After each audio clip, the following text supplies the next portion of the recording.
जय हिंद, नमस्कार, वंदे मातरम। सभी को क्लास आज की शुरू हो चुकी है और इस क्लास में आज आप देखेंगे 3 ओरिजिनल पेपर में से गणित और रीजनिंग के प्रश्नों का सॉल्यूशन हम यहाँ पे करने वाले हैं। आपको पता है अगर एक पेपर की बात करें तो एक पेपर में 15 प्रश्न आते हैं मैथ्स के और 5 प्रश्न आते हैं रीजनिंग के। टोटल 20 प्रश्न हो जाते हैं एक पेपर में मैथ्स और रीजनिंग के। तो 3 पेपर हम करेंगे तो हमारे पास टोटल आज प्रश्न होंगे 60 प्रश्नों का सॉल्यूशन हम करने वाले हैं, जिसमें 45 प्रश्न तो रहेंगे आपके मैथ्स के और बाकी 15 प्रश्न आपके रीजनिंग के रहेंगे, जो कि पीछे ओरिजिनल पेपर में आए हुए प्रश्न हैं। ठीक है, तो क्लास को जल्दी से शेयर कर दीजिए और अपने कॉपी पेन अपने हाथ में ले लीजिए ताकि आप प्रश्नों को इजीली सॉल्व कर पाएं।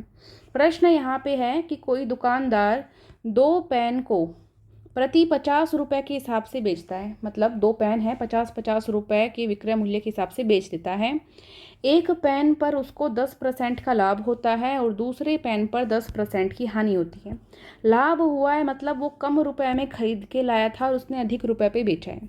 यहाँ हानि हुई है मतलब अधिक रुपए में खरीद के लाया था और कम रुपए पे बेचा है।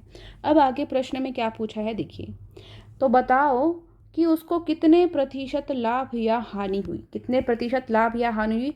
एक बात आप हमेशा याद रखना, एक छोटी सी ट्रिक समझ लीजिए आप इसको, कि जब भी कोई वस्तु कोई दुकानदार बेचता है, सेम रुपए पे बेचे, सेम लाभ कमा रहा है और सेम ही हानि हो रही है। ठीक है, उस प्रश्न में आपको कुछ भी नहीं करना। यहाँ पे जो भी आपको प्रतिशत दिया हुआ हो, जो भी प्रतिशत लाभ हानि का दिया हुआ हो, उसकी स्क्वायर कर दो। 10 की क्या कर दो, स्क्वायर कर दो और बटे में 100। 10 की स्क्वायर करोगे 100 हो जाएगा, बटे में 100 है, 2 जीरो काटोगे 1 आएगा। 1 आएगा भाई, जीरो मत कर देना। तो 1%। और हमेशा ऐसे प्रश्नों में हानि होती है, याद रख लो। हमेशा ऐसे प्रश्नों में क्या होती है, हानि। तो फटाफट से उत्तर आ गया, कुछ भी नहीं करना पड़ा आपको। 1% हानि। नेक्स्ट क्वेश्चन आप देखोगे उससे पहले इसको आप इरेज कर लीजिए ताकि आप यहाँ पे सॉल्यूशन कर पाएँ। चलिए, ये प्रश्न है आपके पास यहाँ पे, ये भी सरलीकरण का प्रश्न है। अब ऐसे प्रश्न को आप या तो ऐसे कर सकते हो कि पहले 999 की स्क्वायर करो, फिर 998 की स्क्वायर करो और फिर इनको माइनस करो। ये बहुत बड़ा हो जाता है।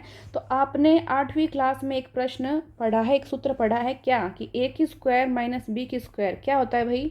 एक बार इनको जोड़ते थे a प्लस b, एक बार इनको घटाते थे। 8वीं क्लास में, 7वीं क्लास में आपका पढ़ा हुआ है बहुत अच्छे से। ठीक है, a की जगह आप मानो क्या है 999, b की जगह आप मानो क्या है 998। सूत्र में वैल्यू पुट करो, मतलब एक बार इनको जोड़ दो और एक बार इनको घटा दो।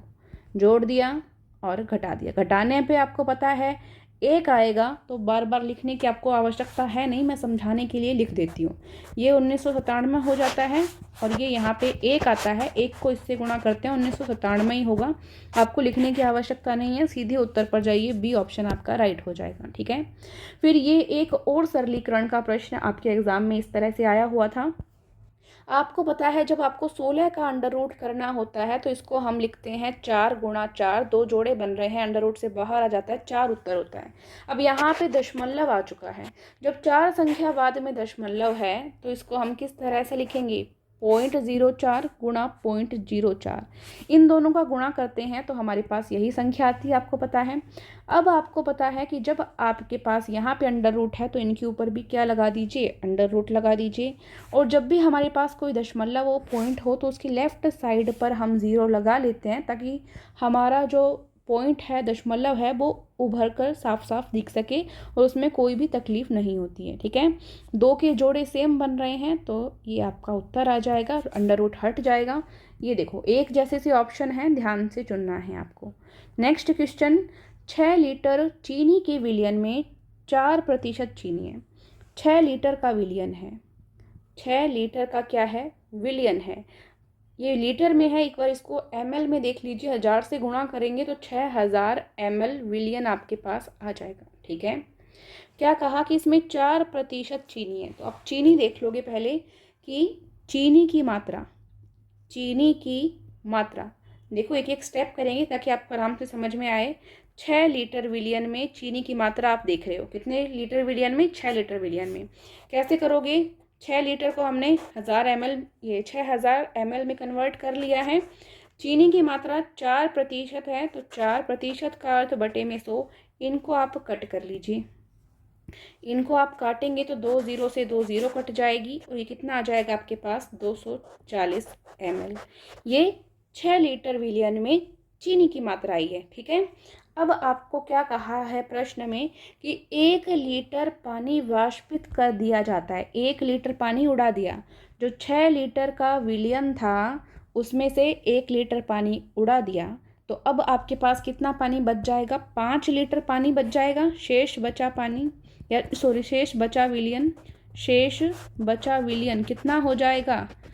6 लीटर था, लीटर को हम ml में मान रखे हैं, इसमें से हम 1 लीटर यानी कि 1000 ml माइनस कर देते हैं, 5000 ml आपके पास विलियन बच जाता है। ठीक है, ये लिखने की ज़रूरत नहीं है, आप सीधा समझ पा रहे हैं। 6 में से 1 गया, 5 लीटर, लीटर को मिलीलीटर में चेंज किया तो 5000 ml। ठीक है, ये आपके पास अभी विलियन बचा हुआ है। अब आपको क्या करना है कि शेष बचे विलियन में चीनी की प्रतिशत मात्रा कितनी होगी। तो जो शेष बचा विलियन है इसमें चीनी की मात्रा आप निकालोगे तो चीनी यहाँ पे कितनी है? 240 ml। अब विलियन कितना है हमारे पास? 5000 ml। और प्रतिशत मात्रा निकालनी है तो गुणा में 100 करते ही हैं, आपको पता है। 3 0 से इन 3 0 को काट दो, 24 में आप भाग दो 5 का, कितना आता है? 4 से 4/5%। ये आपका उत्तर हो जाएगा, जो कि सी ऑप्शन में आपको पूरा पूरा सही सही मिल रहा है। नेक्स्ट प्रश्न करने से पहले आप यहाँ से इसको इरेज कर लीजिए ताकि यहाँ पे आप इसका सॉल्यूशन कर पाएँ। चलिए फटाफट से प्रश्न को सॉल्व करते हैं। एक वर्गाकार और एक आयताकार खेत के परिमाप बराबर हैं। देखो, वर्ग आपको पता है इस तरह से बनता है, ठीक है, और आयत आपको पता है इस तरह से बनती है। तो एक क्या है आपके पास? वर्ग है, एक है आपके पास आयत। दोनों के परिमाप, परिमाप का अर्थ आप समझिए कोई भी आकृति है, उस आकृति की सभी भुजाओं का योग परिमाप होता है। ठीक है, सभी भुजाओं का योग परिमाप होता है किसी भी आकृति का। आगे प्रश्न को पढ़िए। यदि वर्ग की भुजा 60 सेंटीमीटर है, वर्ग की भुजा कितनी है? 60 सेंटीमीटर, और आयत की लंबाई है 70 सेंटीमीटर, तो आयत का क्षेत्रफल ज्ञात करना। आयत के क्षेत्रफल का सूत्र आपको पता है, लंबाई गुणा चौड़ाई होता है। तो लंबाई आपके पास 70 दी हुई है, चौड़ाई आपको पता नहीं कितनी है, चौड़ाई आप ज्ञात कर लोगे। ठीक है, कैसे ज्ञात करोगे? आपको परिमाप दिया हुआ है, प्रश्न वाले ने क्या दिया है? परिमाप दिया है। तो वर्ग का परिमाप बराबर है आयत का परिमाप। इस चीज़ का फ़ायदा उठाओ और चौड़ाई का मान निकालो। ठीक है, बराबर है आयत का परिमाप। ठीक है, निकालो।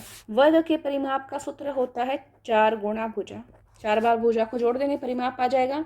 आयत का परिमाप भी सीधे आप देख सकते हो, 2 बार चौड़ाई को जोड़ो, 2 बार लंबाई को जोड़ो, या फिर सूत्र भी आपको पता है 2 गुणा लंबाई, इसको लंबाई लिखिए, 2 गुणा लंबाई प्लस चौड़ाई, ये सूत्र होगा, 2 कॉमन आ गया। ठीक है, तो 4 गुणा भुजा का मान यहाँ पे कितना है? 60 है, वर्ग की भुजा। 2 गुणा आयत की भुजा यहाँ पे आयत की लंबाई यहाँ पे 70 है, चौड़ाई आपको पता नहीं, आप इसको b मान लीजिए। ठीक है, इतना आपने अभी तक मान रख लिया है। ठीक है, इसको सोल्व करके b की वैल्यू निकालिए। 4 को 6 से गुणा करेंगे, आपके पास आ जाएगा 24, एक 0 और है। ये 2 यहाँ पर गुणा में है, या कि यहाँ भाग में हो जाएगा, यहाँ बचेगा 70 प्लस b। इसको हम डिवाइड कर लेंगे, 120 हो जाएगा। 70 यहाँ प्लस में है, यहाँ आके माइनस में हो जाएगा। b की वैल्यू आपके पास आ जाती है 50। b की वैल्यू 50 आ गई। आपको क्या निकालना है? आयत का क्षेत्रफल निकालना है। क्षेत्रफल मतलब एरिया निकालना है। लंबाई गुणा चौड़ाई, ये सूत्र आपको पता है। लंबाई की वैल्यू आपको 70 दी हुई है, चौड़ाई की वैल्यू 50 आपने निकाल ली है। और अब इनको आपस में क्या कर लीजिए? गुणा कर लीजिए, सीधा सीधा आपके पास उत्तर आ जाएगा 3500। और ये सेंटीमीटर में है, क्षेत्रफल हमेशा स्क्वायर में होता है, तो सेंटीमीटर स्क्वायर या वर्ग सेमी 3500 उत्तर आना चाहिए। सी ऑप्शन में आपको मिल रहा है, बिल्कुल सही जवाब आपका, बहुत बढ़िया। फटाफट से अपने दोस्तों के साथ क्लास को शेयर करेंगे। अगर आपको इसकी ई बुक PDF चाहिए तो डिस्क्रिप्शन में और कमेंट बॉक्स में लिंक है, आप तरुणा डिफेंस एकेडमी का ऐप डाउनलोड कर सकते हैं, अपने मोबाइल में पढ़ सकते हैं वहाँ से ई बुक को बाय करके, ठीक है। और फ्री नोट्स भी उसमें अवेलेबल है अगर आप देखना चाहें। नेक्स्ट क्वेश्चन देखिए, वह संख्या ज्ञात करें जिसका 1/3 उसके 5वें भाग से 16 अधिक है। एक टाइप का इजी क्वेश्चन है, ये इजी ही बोल सकते हैं इसको, क्योंकि जो भी प्रश्न में आपको कहा जाए बस आपको वही करना है। मान लेते हैं वो संख्या क्या है, x है। मान लिया वो संख्या x है। x का क्या करना है आपको, 1/3। तो इसका क्या कर लीजिए, 1/3 1/3 कर दिया, उसके 5वें भाग से 16 अधिक, तो 5वां भाग भी कर लीजिए। इसका 5वां भाग क्या हो जाएगा, x का 1/5। तो अधिक है कम है ये चीज़ें क्या होती है, अंतर होता है। तो इन दोनों का क्या करेंगे, अंतर करेंगे, माइनस करेंगे, बराबर कितना होना चाहिए, ये 16 अधिक है ना, तो बराबर कितना होना चाहिए, 16 होना चाहिए। लघुत्तम लेंगे, यहाँ पे 15 आ जाएगा, 15 यहाँ पे आ जाएगा 5x माइनस 3x बराबर में कितना है आपके पास, 16 है, ठीक है। इनको वज्र गुणा कर लीजिए, 5x में से 3x गया, 2x बचेगा, यहाँ 15 गुणा 16, x का वैल्यू आपको फाइंड करना है, तो 2 कहाँ पे चला जाएगा, यहाँ पे बटे में चला जाएगा, 2 बटे में आ जाएगा। अब इसको कट कर लीजिए, अब इसको क्या कर लीजिए, ये यहाँ पे 16 है, अगर आपको सही से नहीं दिखाई दिया है तो अब इसको काटते हैं, 2 एकम 2, 2 आठे 16, 15 और 8 को गुणा कर लीजिए, कितना हो जाएगा, 120, ठीक है। तो 120 यहाँ पे x की वैल्यू आपकी आई है, आपको वो संख्या ही ज्ञात करनी थी, वो संख्या आपने x मान रखी थी, तो डायरेक्ट आपके पास 120 उत्तर आ जाता है, ठीक है। तो ए ऑप्शन आपका सही हो जाएगा। नेक्स्ट क्वेश्चन देखेंगे, उसके लिए मैं पहले ये इरेज कर रही हूँ। नेक्स्ट क्वेश्चन आता है आपका 37, वह कौन सी संख्या है जिसको अपने में ही 20 बार जोड़ने से परिणाम जो है 861 हो जाता है। कोई संख्या है, मान लीजिए संख्या x है, 20 बार जोड़ना है खुद में ही, तो खुद में ही यानी x में ही 20 बार यानी 20 टाइम कर देते हैं x को, ये जोड़ दिया और कितना आ जाता है, ये खुद कह रहा है कि 861 आता है। ये देखो यहाँ पे इसने कहा है परिमाण कितना आता है, परिणाम कितना आता है, 861 रिजल्ट आता है। तो ये हमने लिख लिया, 20x और 1x कितना हो गया, 21x बराबर 861 है। आपको x की वैल्यू फाइंड करनी है, 861 यहाँ पे पहले से था, 21 यहाँ गुणा में है, यहाँ के भाग में हो जाएगा, 21 से इसको काट लेंगे, कितना आ जाएगा, 41। 41 आपको ऑप्शन बी में मिल रहा है, तो ये आपका सही हो जाएगा, बिल्कुल सही जवाब। नेक्स्ट क्वेश्चन है आपका क्वेश्चन नंबर 38, 5 क्रमागत सम संख्याओं का औसत 40 है, एवरेज 40 दिया हुआ है, सम संख्या यानी इवन नंबर है। सबसे बड़ी संख्या क्या होगी, आपको पता है औसत का सूत्र, क्या पता है आपको, औसत का सूत्र क्या होता है, राशियों का योग बटे राशियों की संख्या, ये सूत्र आपको पता है। तो राशि आपको देख लेनी है कि राशि यहाँ पे क्या है, एक बार इसको पेन की साइज छोटी करेंगे। राशि आप मान लीजिए पहली x थी, तो दूसरी सम क्रमागत संख्या हो जाएगी x+2, तीसरी हो जाएगी x+4, फिर x+6 और x+8, ये आपकी संख्याएं हो गई। 5 संख्याएं हैं तो बटे में 5 हो गया। x वाली को आपस में जोड़ लो और गणित वाली को आपस में जोड़ लो, 1x 2x 3x 4x और 5x, तो 5x, 2 और 4 6, 6 6 12, 12 और 8 20, 20 ये हो गया, बटे में 5 आपके पास पहले से चल रहा है, ठीक है। और औसत दिया कितना है, 40 दिया है, तो बराबर में कितना, 40। आपको x की वैल्यू ज्ञात करनी है, तो x को अकेला करेंगे, 40 यहाँ पहले से है, 5 भाग में था, गुणा में आ जाएगा। नेक्स्ट में आप क्या करोगे, 20 यहाँ प्लस में है, 20 यहाँ जाके माइनस में हो जाएगा, 4 5 20, पहले इनको गुणा कर लो आपस में, ये 200 हो जाएंगे, 20 माइनस में आ गया। अब यहाँ पे 5x पड़ा है, 200 में से 20 माइनस करोगे 180, 5 यहाँ गुणा में है, यहाँ से इसको भाग में ले जाओ, 5 का इसके अंदर भाग दे दो, 36 आ जाएगा। x की वैल्यू आई है अभी आपके पास। अब आपको क्या ज्ञात करना है, सबसे बड़ी संख्या, सबसे बड़ी संख्या पूछिए ना आपसे, तो सबसे बड़ी संख्या हमारे पास यहाँ पे हमने क्या मान रखी है, x+8, सबसे बड़ी संख्या x+8 है, तो x+8 कितना हो जाएगा, 36 + 8 44 हो जाएगा। और सबसे छोटी संख्या पूछा जाता तो छोटी संख्या देखो x ही थी, तो मतलब 36 ही आपका उत्तर हो जाता अगर छोटी संख्या पूछता। अभी आपका बड़ी संख्या उत्तर है 44। देखोगे तो ये आपको ऑप्शन नंबर बी में मिल रहा है। ठीक है, ऐसे कर सकते हैं। और बाकी डायरेक्ट भी आप देख सकते हैं, इतना आप नहीं देखना चाहो तो दिमाग लगाओ कि 5 क्रमागत सम संख्याएं हैं, औसत कितना दिया हुआ है 40, तो 40 को मध्य में करो। ठीक है, औसत 40 है, 2 इससे कम लिख लो 36 और 38 हो गई, 2 इससे अधिक लिख लो 42 और 44 हो गई। ठीक है, तो सबसे बड़ी संख्या का हमें आइडिया लग जाएगा कि 44 है, ऐसे आइडिया भी आप लगा सकते हो। ठीक है, नेक्स्ट क्वेश्चन देखते हैं। यदि 480 का 75% बराबर क्वेश्चन मार्क गुणा 15 हो तो क्वेश्चन मार्क का मान ज्ञात कीजिए। कर सकते हो आप, इसको इरेज कर दीजिए एक बार। चलिए, 480 का अर्थ होता है गुणा, 75% का अर्थ होता है बटे में 100 बराबर क्वेश्चन मार्क गुणा 15। क्वेश्चन मार्क का मान निकालना है, 15 यहाँ गुणा में है, दूसरी साइड जाके भाग में आ जाएगा। उससे पहले एक जीरो से एक जीरो काट लेती हूँ मैं। 48 गुणा 75 बटे 10 और ये 15 भी यहाँ पे भाग में आ जाएगा। ठीक है, क्योंकि दूसरी साइड गुणा में था। ये क्वेश्चन मार्क की आपके पास वैल्यू आ जाएगी। अब वो जो कटता है आपसे उसको काट लीजिए, तो 15 से कट जाएगा, 15 पंचे 75, 5 एकम 5, 5 दूनी 10 और ये कट जाएगा 24 उत्तर आना चाहिए। देखिए ऑप्शन में मिल रहा है कि आपको, बिल्कुल मिल रहा है, सी ऑप्शन आपका क्या हो जाएगा, सही हो जाएगा। ठीक है, नेक्स्ट क्वेश्चन देखते हैं। किशन उसी कार्य को 12 दिन में तथा रामू उसे 15 दिन में पूरा कर सकता है। कोई काम है, उसको किशन तो करता है 12 दिन में, रामू करता है 15 दिन में, तो बताओ दोनों मिलकर उस काम को कितने दिन में पूरा कर लेंगे। देखो, जब भी आपसे इस तरह का प्रश्न पूछा जाए, आपको ज़्यादा लंबा चौड़ा करने की ज़रूरत नहीं है। आपको एक सूत्र मैं बता देती हूँ कि दोनों मिलकर काम करेंगे। इसका सूत्र होता है AB बटे A प्लस B, अर्थात 12 गुणा 15 बटे 12 प्लस 15, 12 गुणा 15 और ये नीचे क्या हो जाएगा 12 प्लस 15, इसको काट लेंगे, इसलिए अभी मैं गुणा नहीं कर रही। ये कितना हो जाएगा 27। अब इनको आपस में आप काट लीजिए। जब आप आपस में इसको काट लेंगे तो 6 सही 2 बटे 3 आएगा आपका, और ये आपको ऑप्शन नंबर डी में मिल जाएगा। तो इतने दिन इनको काम को पूरा करने में लगेंगी। ठीक है, तो ये छोटा सा सूत्र है।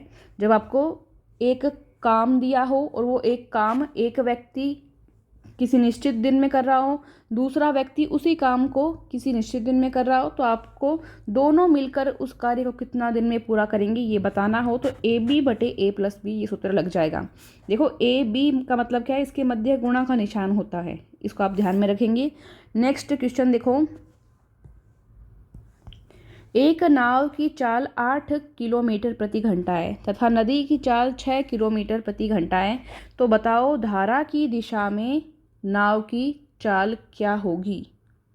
ठीक है, देखो धारा की दिशा में जाने से नाव का वेग क्या होता है, हमेशा बढ़ता है। मतलब जब नाव धारा की दिशा में जा रही होती है तो दोनों की जो चाल होती है, उन दोनों की चाल को क्या कर देते हैं, हम जोड़ देते हैं। और जब दिशा विपरीत होती है, मतलब नाव की चाल अलग होती है, धारा की चाल अलग होती है, तो जो उनकी वेग होता है, जो उनकी चाल होती है, उसको हम हमेशा घटाते हैं। तो अब क्या है कि दोनों की चाल सेम है, नाव की चाल भी और नदी की चाल भी, दोनों सेम दिशा में हैं, तो क्या होगा, ये दोनों आपस में जुड़ जाएंगी। तो 8 प्लस 6 कितना हो गया 14 किलोमीटर पर आवर, ये आपका उत्तर आ जाएगा। कुछ भी नहीं करना पड़ा आपको, बी ऑप्शन सही है। ठीक है, तो इसके लिए बस आपको ये बात याद रखनी थी कि जब सेम डायरेक्शन में हो तो जुड़ेगा, सेम डायरेक्शन में नहीं हो तो आपस में घट जाएंगे। ठीक है, नेक्स्ट क्वेश्चन देखेंगे हम। तरुणा जब 3 किलोमीटर प्रति घंटा की चाल से बाजार जाती है तो 9 मिनट देरी से पहुंचती है। जब वह 5 किलोमीटर प्रति घंटा की चाल से जाती है तो 7 मिनट पहले पहुंच जाती है। तो उसके घर से बाजार की दूरी क्या है, उसके घर से बाजार की दूरी क्या है। देखो, जब भी इस तरह का प्रश्न आपसे पूछा जाए तो आप एक ट्रिक लगा सकते हो, बहुत ही प्यारी सी ट्रिक है। क्या है, आपको दूरी निकालनी है, घर से बाजार की दूरी निकालनी है ना, तो इस केस में दूरी कैसे निकलेगी? दोनों चाल दी हुई है, एक चाल ये है, एक चाल यहाँ पे ये रही, दो चाल दी है, दोनों चालों को गुणा कर दो, चालों का गुणनफल, चालों का गुणा, ठीक है, बटे में चालों का अंतर, दोनों चालों का डिफरेंस निकालो, चालों का अंतर। अंतर क्यों निकाला भाई मैंने? अंतर क्यों निकाला? क्योंकि यहाँ पे डिफरेंस आ रहा है ना, एक बार जल्दी पहुँच रही है, एक बार लेट पहुँच रही है, ठीक है। और गुणा समय का अंतर, गुणा क्या करना है आपको? समय का अंतर।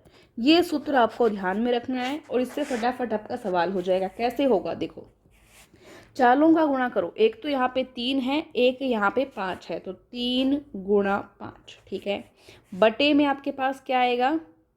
चालों का अंतर। तो अंतर कितना है देखो, एक तो 5 किलोमीटर प्रति घंटा है, एक 3 किलोमीटर प्रति घंटा है, तो 5 माइनस 3, ठीक है। अब ध्यान देने वाली बात यह है कि समय आपको देखना है।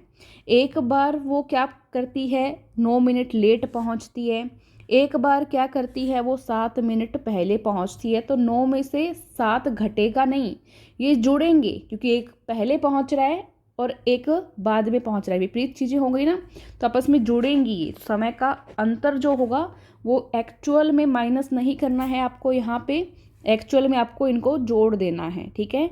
अगर इसमें ऐसे कहता सवाल में कि एक बार तो 9 मिनट लेट पहुंचती है, 9 मिनट लेट, और एक बार 7 मिनट लेट, दोनों टाइम में लेट ही पहुंच रही है, देरी से ही पहुंच रही है, तब क्या होता? तब आपको 9 माइनस 7 करना पड़ता, तब अंतर होता है एक्चुअल में इसका। लेकिन अब क्या है, एक बार देरी से पहुंच रही है, एक बार पहले पहुंच रही है, तो आपको क्या कर देना है? इनको जोड़ देना है, 9 प्लस 7 हो जाएगा यहाँ पे। अब आपको एक काम और करना है, यहाँ पे किलोमीटर प्रति घंटा में ये दिया हुआ है, देखो 9 मिनट 3 किलोमीटर प्रति घंटा, यहाँ है 5 किलोमीटर प्रति घंटा, और यहाँ पे ये मिनट दी हुई है, यहाँ पे ये मिनट दी हुई है, तो इसको किलोमीटर में इसको घंटे में बदलने के लिए आप क्या करोगे? 60 का भाग दे दोगे, ठीक है। घंटे में बदलने के लिए 60 का भाग देते हैं, क्यों? क्योंकि एक घंटे में मिनट होती है आपके पास 60। चलो अब फटाफट करो, 3 गुणा 5, ये कितना हो जाएगा? 15 हो जाएगा। 5 में से 3 गया 2, ऊपर 9 और 7 को जोड़ देंगे, 16 हो जाएगा, बटे में है 60। अब इनको काट लो, 15 एकम 15, 15 चौके 60, 4 एकम 4, 4 चौके 16, 2 एकम 2, 2 दूनी 4, 2 आता है यहाँ पे। 2 किलोमीटर बाजार से घर की दूरी है, तो ये ए ऑप्शन आपका क्या हो जाएगा? सही हो जाएगा, ठीक है। नेक्स्ट क्वेश्चन देखते हैं फटाफट से। देखो, समय ज़रूर लग जाए पर सवाल समझ में आना चाहिए। सभी विद्यार्थी का दिमाग बहुत तेज़ नहीं हो पाता है, कुछ विद्यार्थी ऐसे हैं जिन्होंने मैथ्स नहीं पढ़ी है, तो उनके लिए आपको स्लो स्लो जो है एक एक स्टेप बतानी पड़ती है। नेक्स्ट क्वेश्चन, 1500 रुपये का 8% दर से 3 वर्ष का साधारण ब्याज ज्ञात कीजिए। 1500 रुपये मूलधन है, ठीक है। आपको PRT पता है, प्रिंसिपल रेट और टाइम। मूलधन यहाँ पे कितना है? 1500, रेट यहाँ पे 8%, समय यहाँ पे 3 वर्ष, ठीक है। सीधा सा सूत्र होता है किसका? सिंपल इंटरेस्ट का। क्या होता है? मूलधन गुणा दर गुणा समय बटे 100, PRT बटे 100। मान रखो 1500 गुणा 8 गुणा 3 बटे 100। अब जो कटता है वो काट दो, बाकी उत्तर आ जाएगा। 2 0 से 2 0 कट जाएगी, और बाकी इन सबको आपस में आप गुणा कर लेना, कितना आ जाएगा? 8 या 24, 15 से फिर गुणा करोगे 360, लगभग 360 रुपये आपको उत्तर आना चाहिए। देखो ऑप्शन में है क्या? बिल्कुल सी ऑप्शन आपका क्या हो जाएगा? सही हो जाएगा। अब एग्जाम में आपको ये सूत्र वगैरह ये सब लिखने की आवश्यकता नहीं होती है, ये बस समझाने के लिए बताया, आपको डायरेक्ट ये स्टेप लिखनी है, ठीक है।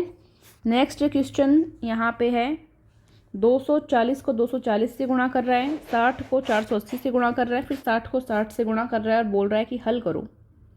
क्या बोल रहा है? हल करो। देखो, इसको किसी और तरीके से आप कर सकते हो क्या? अगर आपको समझ में आ रहा है तो कोई और तरीका हो सकता है क्या इसको सोल्व करने का? बिल्कुल हो सकता है। देखिए क्या करो आप कि यहाँ पे ए को मान लो 240, 240 जो संख्या है इसको ए मान लिया हमने, और ये जो 60 संख्या है इसको मैंने क्या मान लिया? बी मान लिया, ठीक है। a प्लस बी की होल स्क्वायर का सूत्र आपका पढ़ा हुआ है, क्या पढ़ा है? a² plus 2ab plus B square, ये आपका पढ़ा हुआ है। बिल्कुल पढ़ा हुआ है। तो इस सूत्र में ये वैल्यू समझ में आ रही है आपको? ये क्या हो गया, a गुणा a मतलब a स्क्वायर, ये यहाँ पे क्या हो गया 2 गुणा 240, एक मिनट इसको थोड़ा बड़ा करते हैं, 2 गुणा 240 गुणा 60, 480 को ऐसे 2 गुणा 240 लिख सकती हूँ, और प्लस ये 60 और 60 की स्क्वायर यानी b स्क्वायर होता है। तो ये सूत्र इस तरह से आपका बन पा रहा है। तो इसकी जगह हम डायरेक्ट a प्लस बी की होल स्क्वायर कर देंगे, यानी 240 और 60 को जोड़ा और इसकी क्या कर दी, होल स्क्वायर कर दी हमने। ठीक है, तो इनको जोड़ेंगे कितना हो जाएगा 300, और 300 की स्क्वायर कितना हो जाएगा आपके पास 2 0 और एक्स्ट्रा कर देना। ठीक है, ये आपका उत्तर आ जाएगा। कहाँ पे है, ये रहा, ए ऑप्शन में आपको मिल रहा है। तो इस तरह से इसको देखते ही आपको समझ में आ जाना चाहिए था कि ये सूत्र बन रहा है, a प्लस बी की होल स्क्वायर का सूत्र बन रहा है। ये चीज़ आपको समझ में देखते ही आ जानी चाहिए थी। तो आपका दिमाग मतलब तेज चलता है। चलो नेक्स्ट क्वेश्चन हम देखेंगे अभी। x की वैल्यू आपको फाइंड करनी है यहाँ पे। ठीक है, x की वैल्यू फाइंड करनी है, कर सकते हैं आप। देखो आपको यहाँ पे ये एक रेखिक कोण युग्म दिया हुआ है, इस पे जितने भी कोण बनेंगे उन सभी कोणों का योग कितना होगा 180 होगा। कितना होगा 180 होगा। या फिर चाहे ये भी अगर आप लें तो इस पर बनने वाले जो यहाँ पे जो कोण बनेंगे इनका योग भी 180 होगा। मतलब कोई भी सीधी लाइन अगर आप देखते हैं उस पर बनने वाले सभी कोणों का योग कितना होता है 180 होता है। अब आप अगर देखें तो ये 5x है, तो ये सामने वाली भुजा भी कितनी होगी, सामने वाला कोण भी कितना होगा 5x होगा, क्योंकि शीर्षाभिमुख कोण होता है, ये भी 5x हो जाएगा। तो हम ये वाली लाइन ले लेते हैं, तो 3x plus 5x plus x बराबर कितना होना चाहिए 180 डिग्री के कोण होने चाहिए। ये सभी मिला के 3x 5x और x को जोड़ लेते हैं, कितना हो जाता है 9x बराबर 180 डिग्री। आपको x की वैल्यू फाइंड करनी है, तो 9 यहाँ पे कहाँ चला जाएगा भाग में, x की वैल्यू आ जाएगी यहाँ पे 20। आपको क्या ज्ञात करना है, x की वैल्यू ही ज्ञात करनी है। तो डी ऑप्शन आपका क्या हो जाएगा, सही हो जाएगा। ठीक है, अब आपके रीजनिंग के प्रश्न आ जाते हैं सामान्य बुद्धिमत्ता के। ठीक है, तो क्वेश्चन नंबर 46 देख पा रहे हैं आप। इसमें एक सीरीज दी हुई है और बोल रहे हैं कि इसका जो नेक्स्ट जो पद है वो आपको ज्ञात करना है, क्या होगा। 2 से यहाँ 6 पे आता है, तो 2 को 3 से गुणा करते हैं तो 6 आता है, 6 को 3 से गुणा करते हैं 18 आता है, 18 को 3 से गुणा करते हैं 54 आता है, 54 को फिर 3 से गुणा करते हैं 162 हमको ऑप्शन में मिल रहा है। ए ऑप्शन आपका सही हो जाएगा। ठीक है, कोई डरने वाली बात इसमें थी ही नहीं। नेक्स्ट क्वेश्चन आप देख पा रहे हैं, जून को एक कूट भाषा में PQRS लिख दिया, अगस्त को ये लिख दिया, तो उसी कूट भाषा में गेस्ट को क्या लिखेंगे। ठीक है, देखो ऐसे सवाल जब आपके सामने आए तो आप एक साइड में बना के भी देख सकते हैं, चाहे तो GUNE, ज़्यादा टाइम नहीं लगेगा। जून को क्या लिखा है PQRS। ठीक है, अगस्त को क्या लिखा है AUGUST, अगस्त को लिखा है यहाँ पे WQFQM, गलत मत लिख देना, ध्यान से लिखना। ठीक है, अब आप मिलान कर लीजिए, हमें किसको देखना है, हमें देखना है यहाँ पे गेस्ट को, GUEST को, GUEST। ठीक है, जी को क्या लिखा हुआ है, जी को देखेंगे तो जी को देखो F लिखा है, तो जी की जगह हम क्या लिखेंगे F। यू आगे क्या है, यू देखना है, तो यू को क्या लिखा है Q लिखा है, तो यू की जगह हम लिखेंगे Q। S, अब आगे E देखना है हमें, E की जगह क्या लिखा है S लिखा है, तो इसको हम S लिखेंगे। आगे S देखना है, S की जगह देखो M लिखा हुआ है, तो हम M लिखेंगे। आगे T देखना है, तो T की जगह N लिखा हुआ है, तो N लिखेंगे। तो हमारे पास ये समीकरण उभर कर आ जाएगी FQSMN, FQSMN, ये ए ऑप्शन में आपको मिल रहा है। ठीक है, इतना लिखने की भी ज़रूरत नहीं है आपको, आपके पास यहाँ भी लिखा हुआ है, आप यहाँ से देखकर भी कर सकते हैं कि जे को P लिखा है, यू को Q लिखा है, यहाँ से भी देख सकते हैं आप डायरेक्टली, पर गलत नहीं हो सवाल आपका, इसलिए इस तरह से अगर टाइम हो आपके पास तो ऐसे भी चेक कर सकते हैं। नेक्स्ट क्वेश्चन देखो, अंग्रेजी वर्णमाला में आपके दाएं से 17वें अक्षर के दाएं से ही 17वें अक्षर के दाएं 7वां अक्षर कौन सा होगा। जब दाएं से दाएं हो, दाएं से दाएं हो, तो इस तरह से आप देखोगे। एक तो आप लिख भी सकते हो अगर आपको डायरेक्ट अल्फ़ाबेट याद नहीं है तो।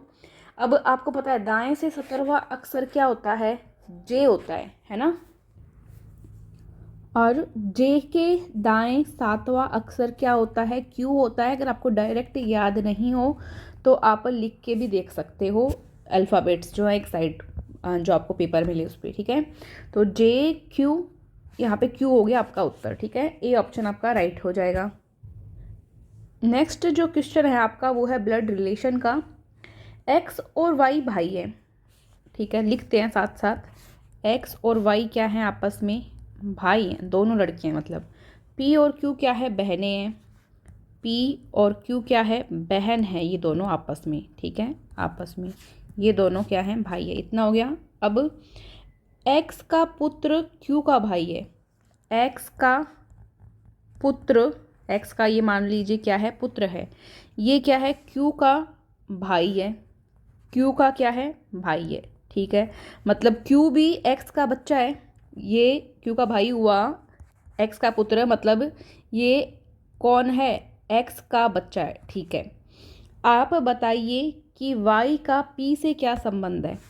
वाई का इसका पी से क्या संबंध है, ये आपको बताना है। तो इसमें अगर आप एक चीज़ देखें, क्या कि ये भी एक्स का बच्चा, ये भी एक्स का बच्चा, ये दोनों आपस में बहनें हैं, मतलब ये पी क्या हो गई? एक्स की बेटी हो गई। पी क्या हो गई? एक्स की बेटी हो गई। अब आपको पता है वाई और एक्स आपस में भाई हैं, तो भाई की बेटी क्या होती है? भतीजी होती है। भाई की बेटी क्या होती है? भतीजी होती है। अब आपसे क्या पूछा है? वाई का पी से संबंध बताना है, मतलब ये क्या हो गया? इसका चाचा हो गया। अगर ऐसे पूछा जाए पी का वाई से संबंध, तो पी तो हो जाएगी नेफ्यू यानी कि भतीजी, और वाई क्या हो जाएगा? चाचा हो जाएगा। तो चाचा, बी ऑप्शन आपका क्या हो जाएगा? यहाँ पे सही हो जाएगा, ठीक है। बी ऑप्शन सही हो जाएगा, चाचा, अंकल। नेक्स्ट क्वेश्चन देखते हैं 50। 5 किलोमीटर चलने के बाद अनिल दाईं ओर मुड़ा। इसको साथ साथ करते हैं, चलिए। दिशा इसने अभी तक बताई नहीं है, शायद दिशा क्या अभी तक नहीं बताई गई है, तो कोई बात नहीं, पहले आप दिशा के बारे में समझिए।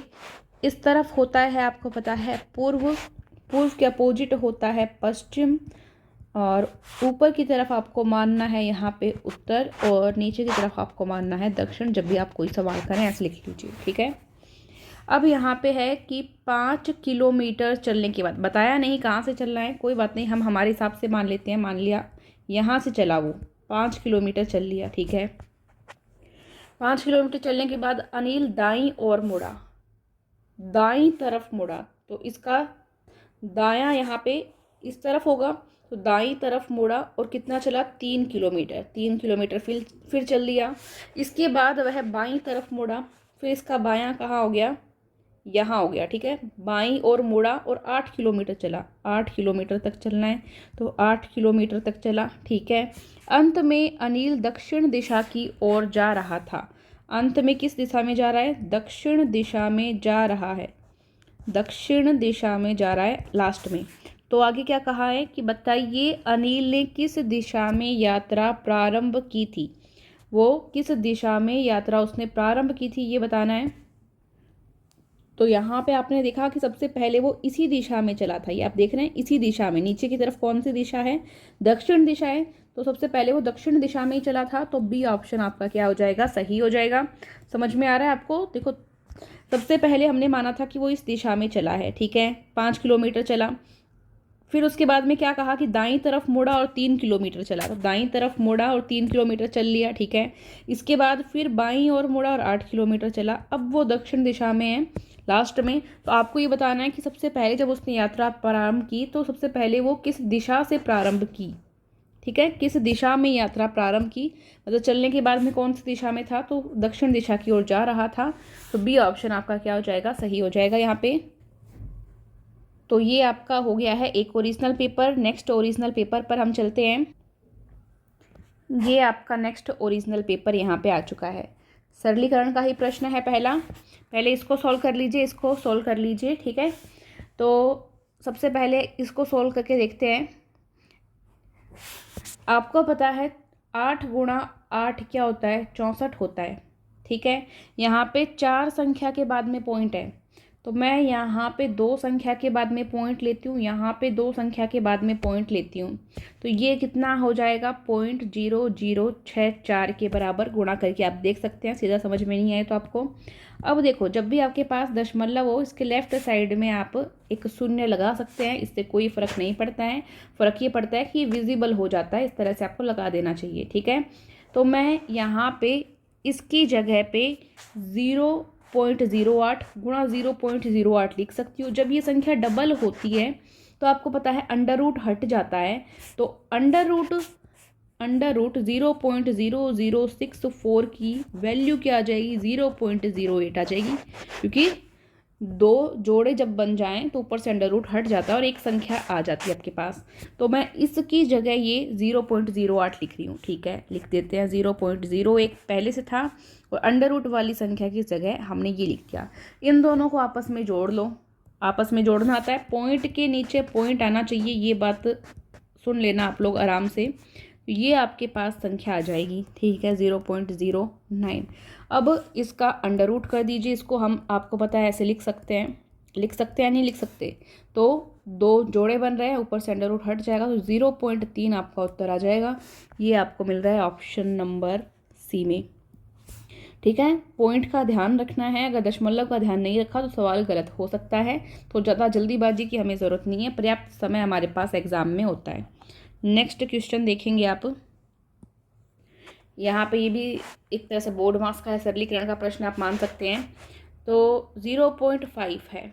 ठीक है, डिवाइड कर रही हूँ मैं भाग में, भाग को बटे में लिख सकते हैं, लिख दिया मैंने। चलो, प्लस 0.25 गुणा 0.05। ठीक है, अब यहाँ पे देखो कि एक संख्या के बाद में यहाँ पॉइंट है, एक संख्या के बाद में यहाँ पॉइंट है, दोनों को हटा देते हैं। 5/125 हो जाता है। तो 5 में 125 का भाग देते हैं तो ये कितना आता है, 0.04 आता है। ऐसे दे सकते हो आप, भाग दे के देख सकते हो। ठीक है, अब इनको आपस में हम गुणा कर लेते हैं। तो ये लगभग आपका 1 2 5 आ जाएगा। 1 0 और आपको एक्स्ट्रा चाहिए। यहाँ पे देखो, 2 संख्या बाद में पॉइंट, 2 संख्या बाद में पॉइंट, 4 संख्या के बाद में पॉइंट आना चाहिए। तो हमारे पास 3 ही संख्या हुई थी, गुणा करते हैं तो 1 0 और लगाएंगे और अब यहाँ पॉइंट लगा देंगे हम। तो ये हमारा 4 संख्या के बाद में पॉइंट आ जाएगा। पॉइंट शो हो सके इसलिए लेफ्ट साइड में हम 1 0 और लगा लेते हैं।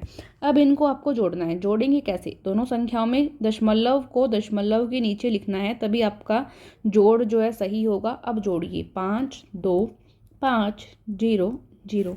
ये आपका उत्तर आना चाहिए। कौन से ऑप्शन में मिल रहा है, ए ऑप्शन में आपको मिल रहा है। तो ए ऑप्शन आपका क्या हो जाएगा, सही हो जाएगा। तो जल्दीबाजी ना करें। ऐसे सवाल हमको देखने में इजी लगते हैं, इजी होते भी हैं, लेकिन जल्दीबाजी में गलत होने की संभावना रहती है। नेक्स्ट क्वेश्चन देखो आप। एक त्रिभुज है ABC। ठीक है, त्रिभुज बना लेते हैं। त्रिभुज कैसा होता है आपको बनाना आता ही है, इस तरह का होता है कुछ। ठीक है, तो ये त्रिभुज हो गया। त्रिभुज ABC में यदि कोण A का मान कितना है, 71, ये मान लेते हैं। ये A, ये B, ये C। A का मान कितना है, 71 है। B का मान कितना है, 43 है। तो C का मान क्या होगा, आपको अच्छे से पता है। त्रिभुज के तीनों कोणों का योग कितना होता है, 180। तो तीनों कोण जोड़ दो, कोण A प्लस कोण B प्लस कोण C बराबर कितना होगा, 180 डिग्री। 71 प्लस 43, और इसको मान लेते हैं हम, x मान लो या c ही मान लो, कोई दिक्कत नहीं है, बराबर 180 डिग्री। 71 और 43 इन दोनों को जोड़ के 180 में से घटा देना। c की वैल्यू आ जाती है आपके पास 66। ठीक है, क्योंकि दोनों इधर प्लस में है, इधर जाके माइनस में हो जाएंगे दूसरी साइड जाके। ठीक है, तो 66 ए ऑप्शन में आपको मिल रहा है। ए ऑप्शन आपका क्या हो जाएगा, सही हो जाएगा। नेक्स्ट क्वेश्चन है, बहुत ही अच्छा है। एक गोले का पृष्ठ क्षेत्रफल आपको इतना दिया हुआ है, तो इसकी त्रिज्या ज्ञात कीजिए। कोई गोला है तो पहले गोला बना लीजिए। गोला देखो 3D में होता है तो हम उसको इस तरह से ही बना पाते हैं। 2D के अंदर तो इस तरह से ही बनेगा। तो गोले का पृष्ठीय क्षेत्रफल आपको पता होना चाहिए। गोले के पृष्ठीय क्षेत्रफल का सूत्र क्या होता है, 4πr²। ठीक है, होता है। बराबर आपको कितना दिया हुआ है, 3844, और पाई भी है साथ में, पाई लिखना मत भूलें। ठीक है, पाई भी है साथ में। अब आपको क्या करना है, आपको त्रिज्या निकालनी है। त्रिज्या यानी कि आर होता है, ये होती है त्रिज्या, केंद्र से परिधि को मिलाने वाली रेखा त्रिज्या होती है। आर की वैल्यू निकालनी है, ठीक है।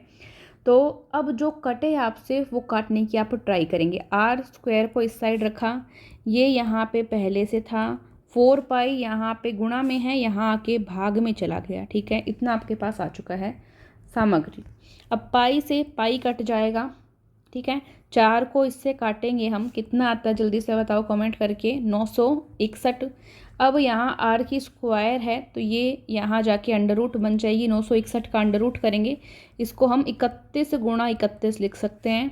तो ये 31 आपकी आर की वैल्यू आ जाएगी, ठीक है, 31 सेंटीमीटर। सी ऑप्शन आपका क्या हो जाएगा, राइट हो जाएगा, ठीक है। नेक्स्ट क्वेश्चन देखते हैं। एक वर्ग की भुजा, वर्ग आपको पता है इस तरह से बनता है। वर्ग की भुजा को 25% बढ़ाया जाए तो क्षेत्रफल में वृद्धि कितनी होगी। देखो ऐसे जो प्रश्न हो कि जिसमें कोई आकृति आपको दी गई हो और उसकी भुजा को बढ़ाया गया हो और क्षेत्रफल में होने वाली वृद्धि पूछी जाए, खासकर वर्ग आयत इनसे संबंधित प्रश्न आते हैं, तो आपको क्या करना है, आपको कुछ भी नहीं करना। 100 प्लस जो आपको बढ़ाया गया है तो उसको प्लस कर दोगे, घटाया जाए तो माइनस कर दोगे, ठीक है। 100 प्लस 25 वापस से 100 प्लस 25 बटे में 100, और ये जो भी आए इसका 100 से डिफरेंस देख लेना, जो भी आए इसका क्या करना है, 100 से डिफरेंस देख लेना। 100 प्लस 25 कितना होता है, 125, ये भी कितना होता है 125, बट्टे में क्या है 100 है। 125 को 125 से गुणा कर लेना और फिर 100 से डिवाइड कर देना।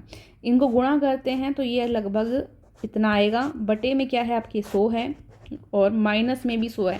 ये आपको 100 बार बार लिखने की भी आवश्यकता नहीं है, ये अंत में भी आप इसको 100 से डिफरेंस इसका जो है देख सकते हो, ठीक है। तो अब यहाँ पे संख्या हो जाती है, हम भाग देते हैं, तो यहाँ पे 2 0 हटा के दशमलव लगा देते हैं हम 2 संख्या के बाद, और अब इसका 100 से डिफरेंस देख लो आप, तो ये हो जाएगा 56.25। 100 को आप एक काम करना, अंत में ही इससे डिफरेंस देख लेना, यहाँ पे आपको लगाने की आवश्यकता भी नहीं है बार बार लिखने की, ठीक है, बार बार लिखने की आपको आवश्यकता भी नहीं है। तो ये 56.25 आपका उत्तर आ गया। कहाँ पे है ऑप्शन, देखो ये रहा, डी ऑप्शन आपका क्या हो जाएगा, सही हो जाएगा, ठीक है। इस तरह से हम कर सकते हैं। नेक्स्ट क्वेश्चन देखते हैं हम, उससे पहले इसको इरेज करके यहाँ सवाल करने के लिए जगह बना लेते हैं थोड़ी सी। चलिए क्वेश्चन है यहाँ पे आपके पास, एक संख्या का वर्ग उस संख्या के दुगने से 8 अधिक है तो वो संख्या बताइए। मान लेते हैं वो संख्या x है, x का वर्ग करना है, तो वर्ग कर लिया, उसके दुगने से 8 अधिक, 8 अधिक हो कम हो, मतलब ये क्या दे रखा है, अंतर दे रखा है इसका, ठीक है। दुगने से इसी संख्या को दुगुना करो, 2x कर दिया, अंतर दे रखा है ना ये, तो माइनस करो, बराबर क्या है 8 है, ठीक है। इसका मतलब ये मत सोचना अधिक है तो यहाँ प्लस करेंगे, नहीं नहीं, अधिक दिया है किसी संख्या से या कम दिया है वो क्या है, अंतर है, अंतर हमेशा माइनस से निकलेगा, ठीक है। तो ये समीकरण आ गई, द्विघात समीकरण है, इसको सोल्व करना है।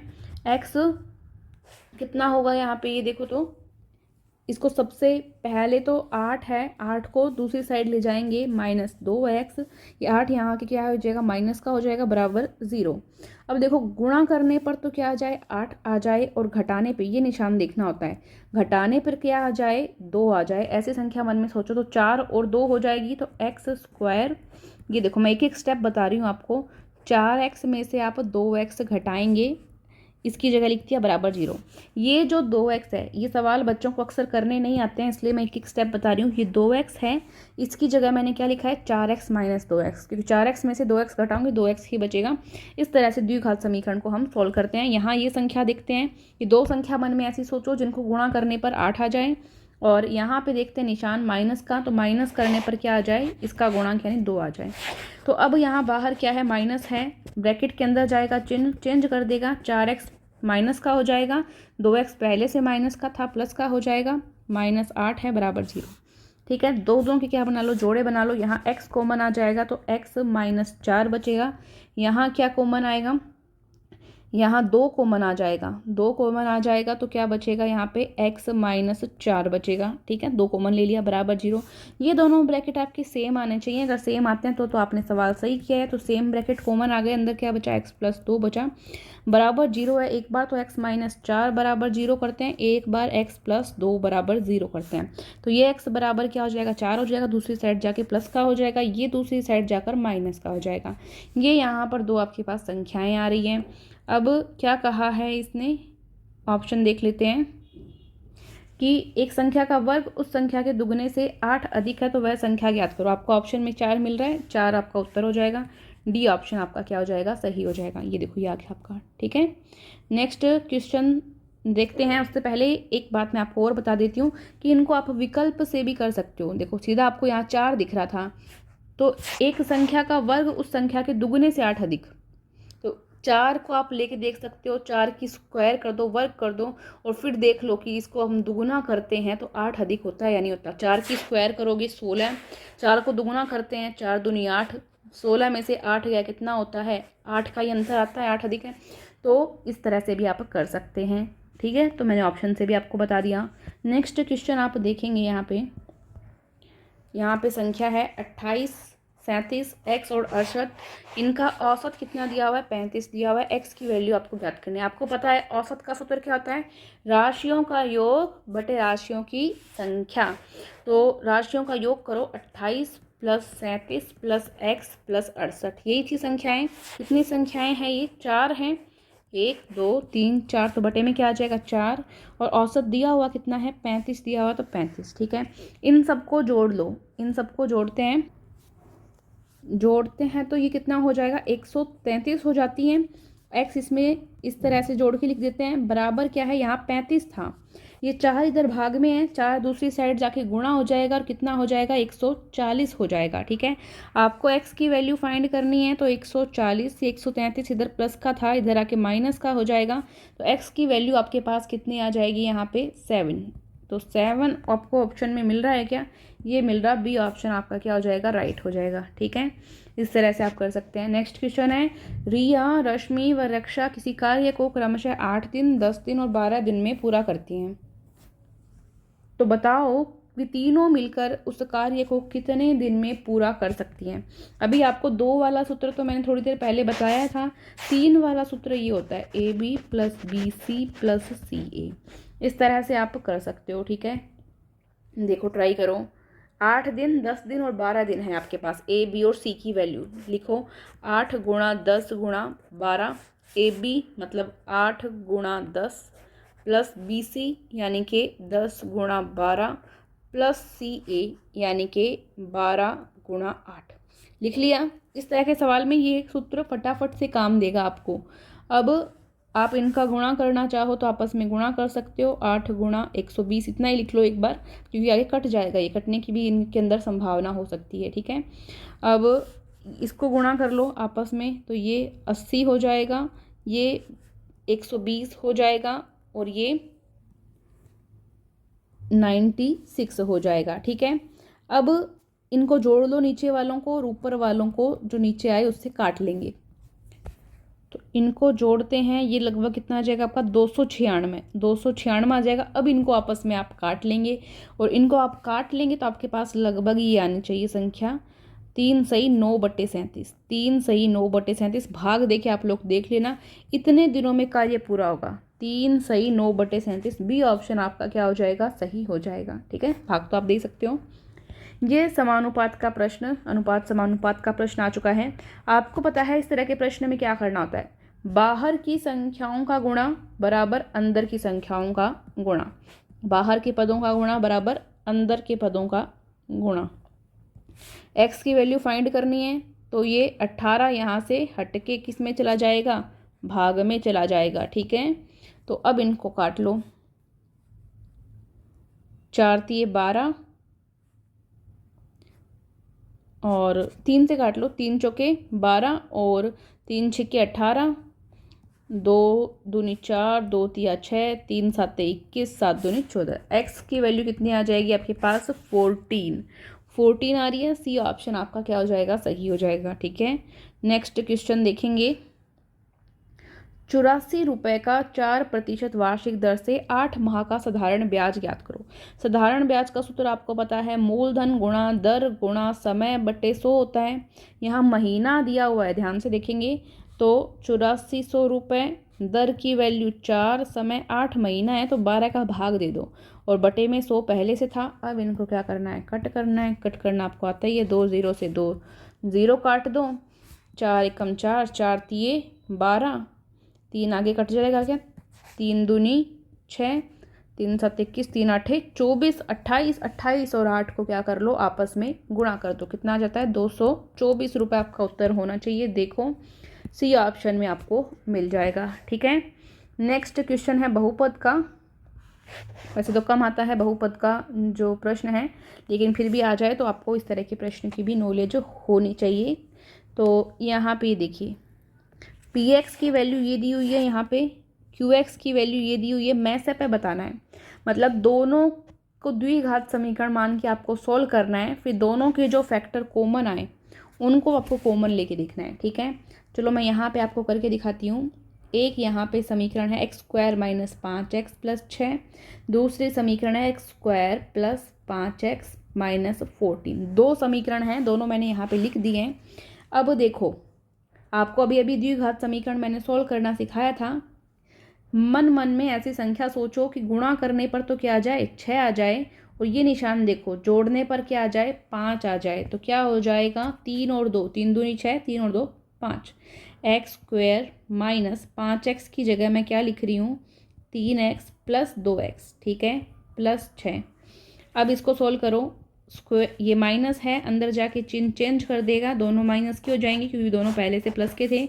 दो दो के जोड़े बनाओ, x कॉमन आ जाएगा, x - 3 बचेगा, माइनस का 2 कॉमन आ जाएगा। यहाँ पे अंदर ये प्लस का हो जाएगा क्योंकि माइनस का था, और ये जो प्लस का 6 था ये माइनस का हो जाएगा, 2 कॉमन चला गया, अंदर 3 बचेगा।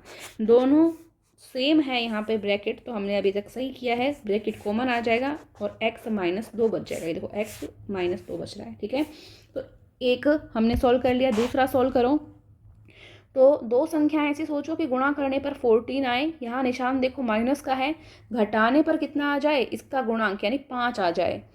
तो 7 और 2 हो जाएगा, 7 को 2 से गुणा करते हैं 14 आता है, और 7 में से 2 माइनस करते हैं तो 5 आता है। चलो लिखो, x² + 7x - 2x, माइनस करना है, यहाँ निशान ये देख लेना, और आगे क्या है, माइनस का 14। अब इसको सोल्व करो, x² + 7x - 2x - 14, दो दो के वही पेयर बनाओ, x कॉमन आ जाएगा, अंदर बचेगा x + 7, माइनस का 2 कॉमन आ जाएगा, ये दोनों चिन्ह जो हैं प्लस के हो जाएंगे, 7 आएगा यहाँ पे क्योंकि 2 कॉमन जा चुका है। दोनों ब्रैकेट सेम आ रहे हैं, मतलब आपने सही किया है, पूरा का पूरा ब्रैकेट आप कॉमन ले लोगे, यहाँ x - 2 बच जाएगा। मतलब यहाँ पे आप अब गुणनखंड तक पहुँच चुके हो। अब देखो क्या कॉमन है, x - 2, x - 2 ये कॉमन है, तो ये आपका HCF यानी मैसे पे आ जाएगा। x - 2 आपका उत्तर होना चाहिए। देखो एक बार, ये तो कोई बड़ी बात नहीं थी ऐसे प्रश्न करने के अंदर भी। ठीक है, बस स्टेप बाय स्टेप अगर आप चलते रहोगे तो प्रश्न अपने आप सॉल्व होता जाएगा। नेक्स्ट क्वेश्चन है, एक पिता अपने पुत्र से दुगुना है। पिता अपने पुत्र से दुगुना है, मतलब पुत्र क्या है, पिता से आधा है। ठीक है, 10 वर्ष पहले वह अपने पुत्र से 4 गुना बड़ा था।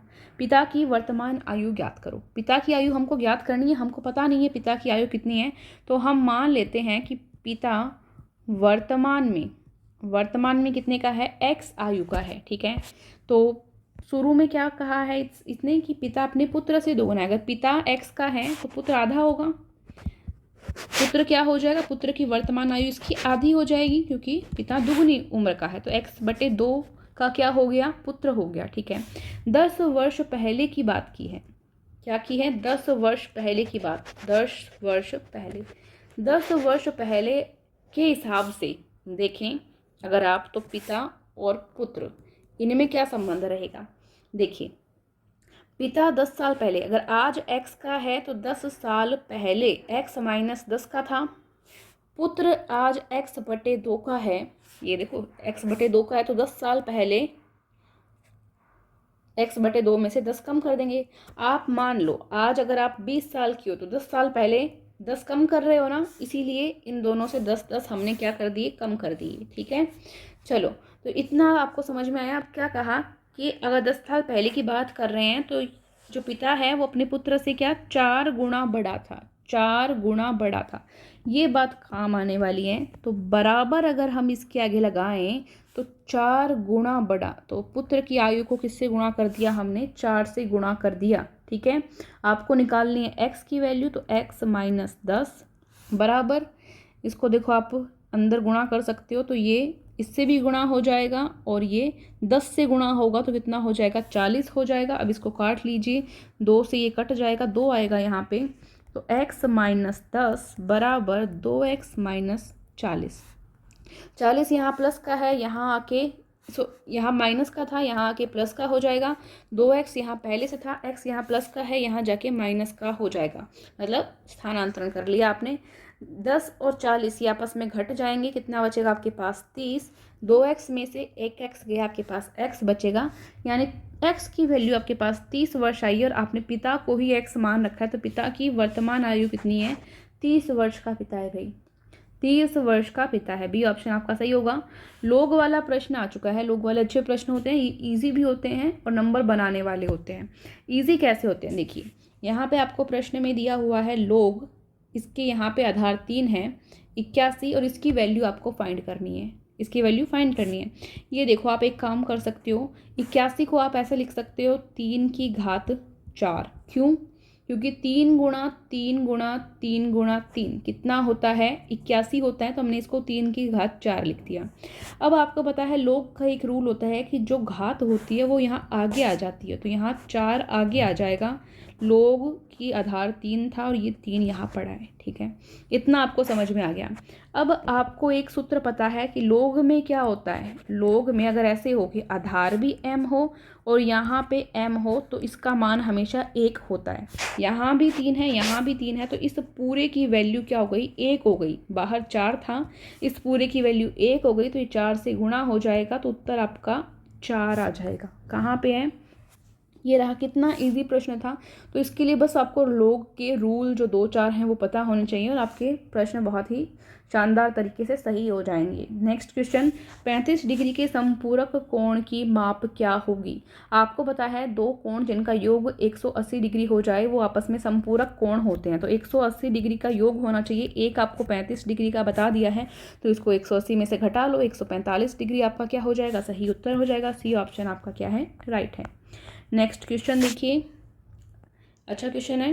उपरोक्त चित्र में एपी ये आपको दे रखी है 8 सेंटीमीटर। ठीक है, पीसी कहाँ पे है, ये रही, ये पीसी आपको दी हुई है, सॉरी एपी 8 और पीसी 7, हम सही है। पीसी कितना है, 7 सेंटीमीटर। पीडी की वैल्यू आपको 4 है। पीडी कहाँ पे, कलर चेंज करेंगे पेन का, पीडी ये वाला, इसकी वैल्यू कितनी है, 4 सेंटीमीटर। तो पीबी का मान निकालिए, ये जो है इसकी वैल्यू आपको निकालनी है, पीबी की वैल्यू आपको निकालनी है।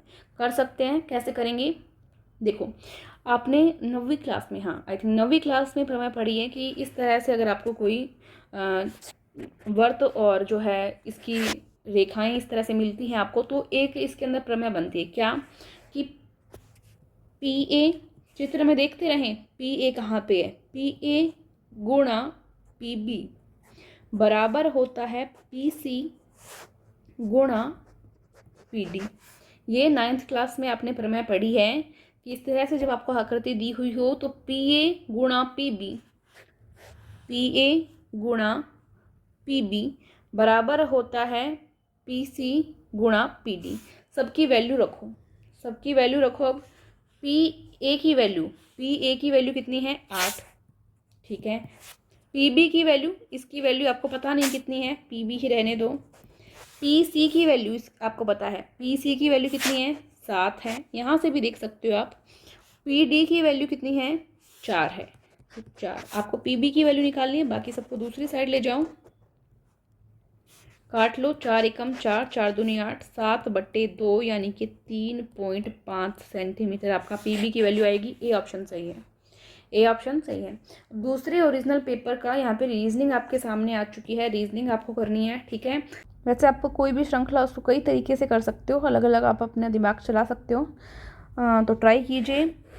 इसको अगर आप देखेंगे तो एक तरीका ये भी हो सकता है कि एक से यहाँ पर 2 बढ़ रहा है, एक संख्या बीच में मैंने छोड़ दी, एक जोड़ते हैं, सॉरी इसमें मैंने 2 लिख दिया है, एक अगर ऐड करते हैं तो ये 2 आ रहा है, ठीक है।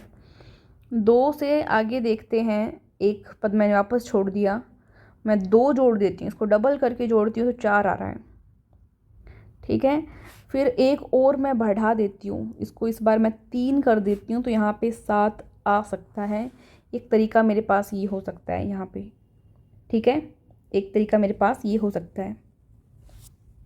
या और कोई तरीका अगर आपको भी अच्छा लगे तो आप भी बता सकते हैं। फिलहाल यहाँ पे बी ऑप्शन आपका क्या हो जाता है, सही हो जाता है।